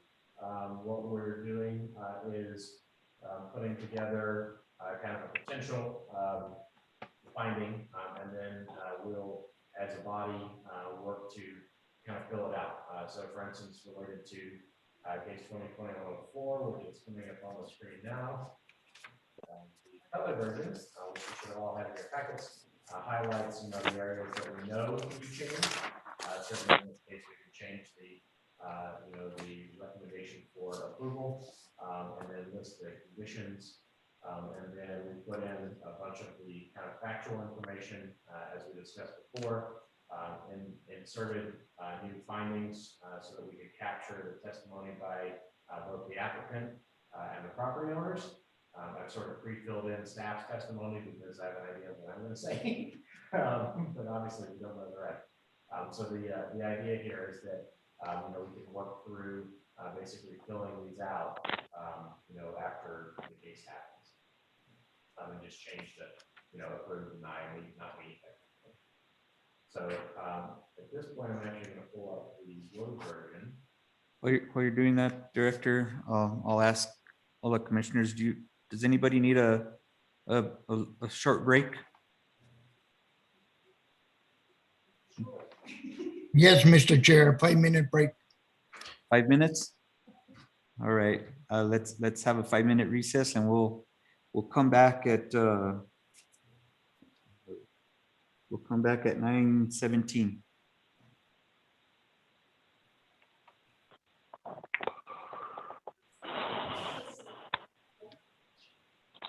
Yeah.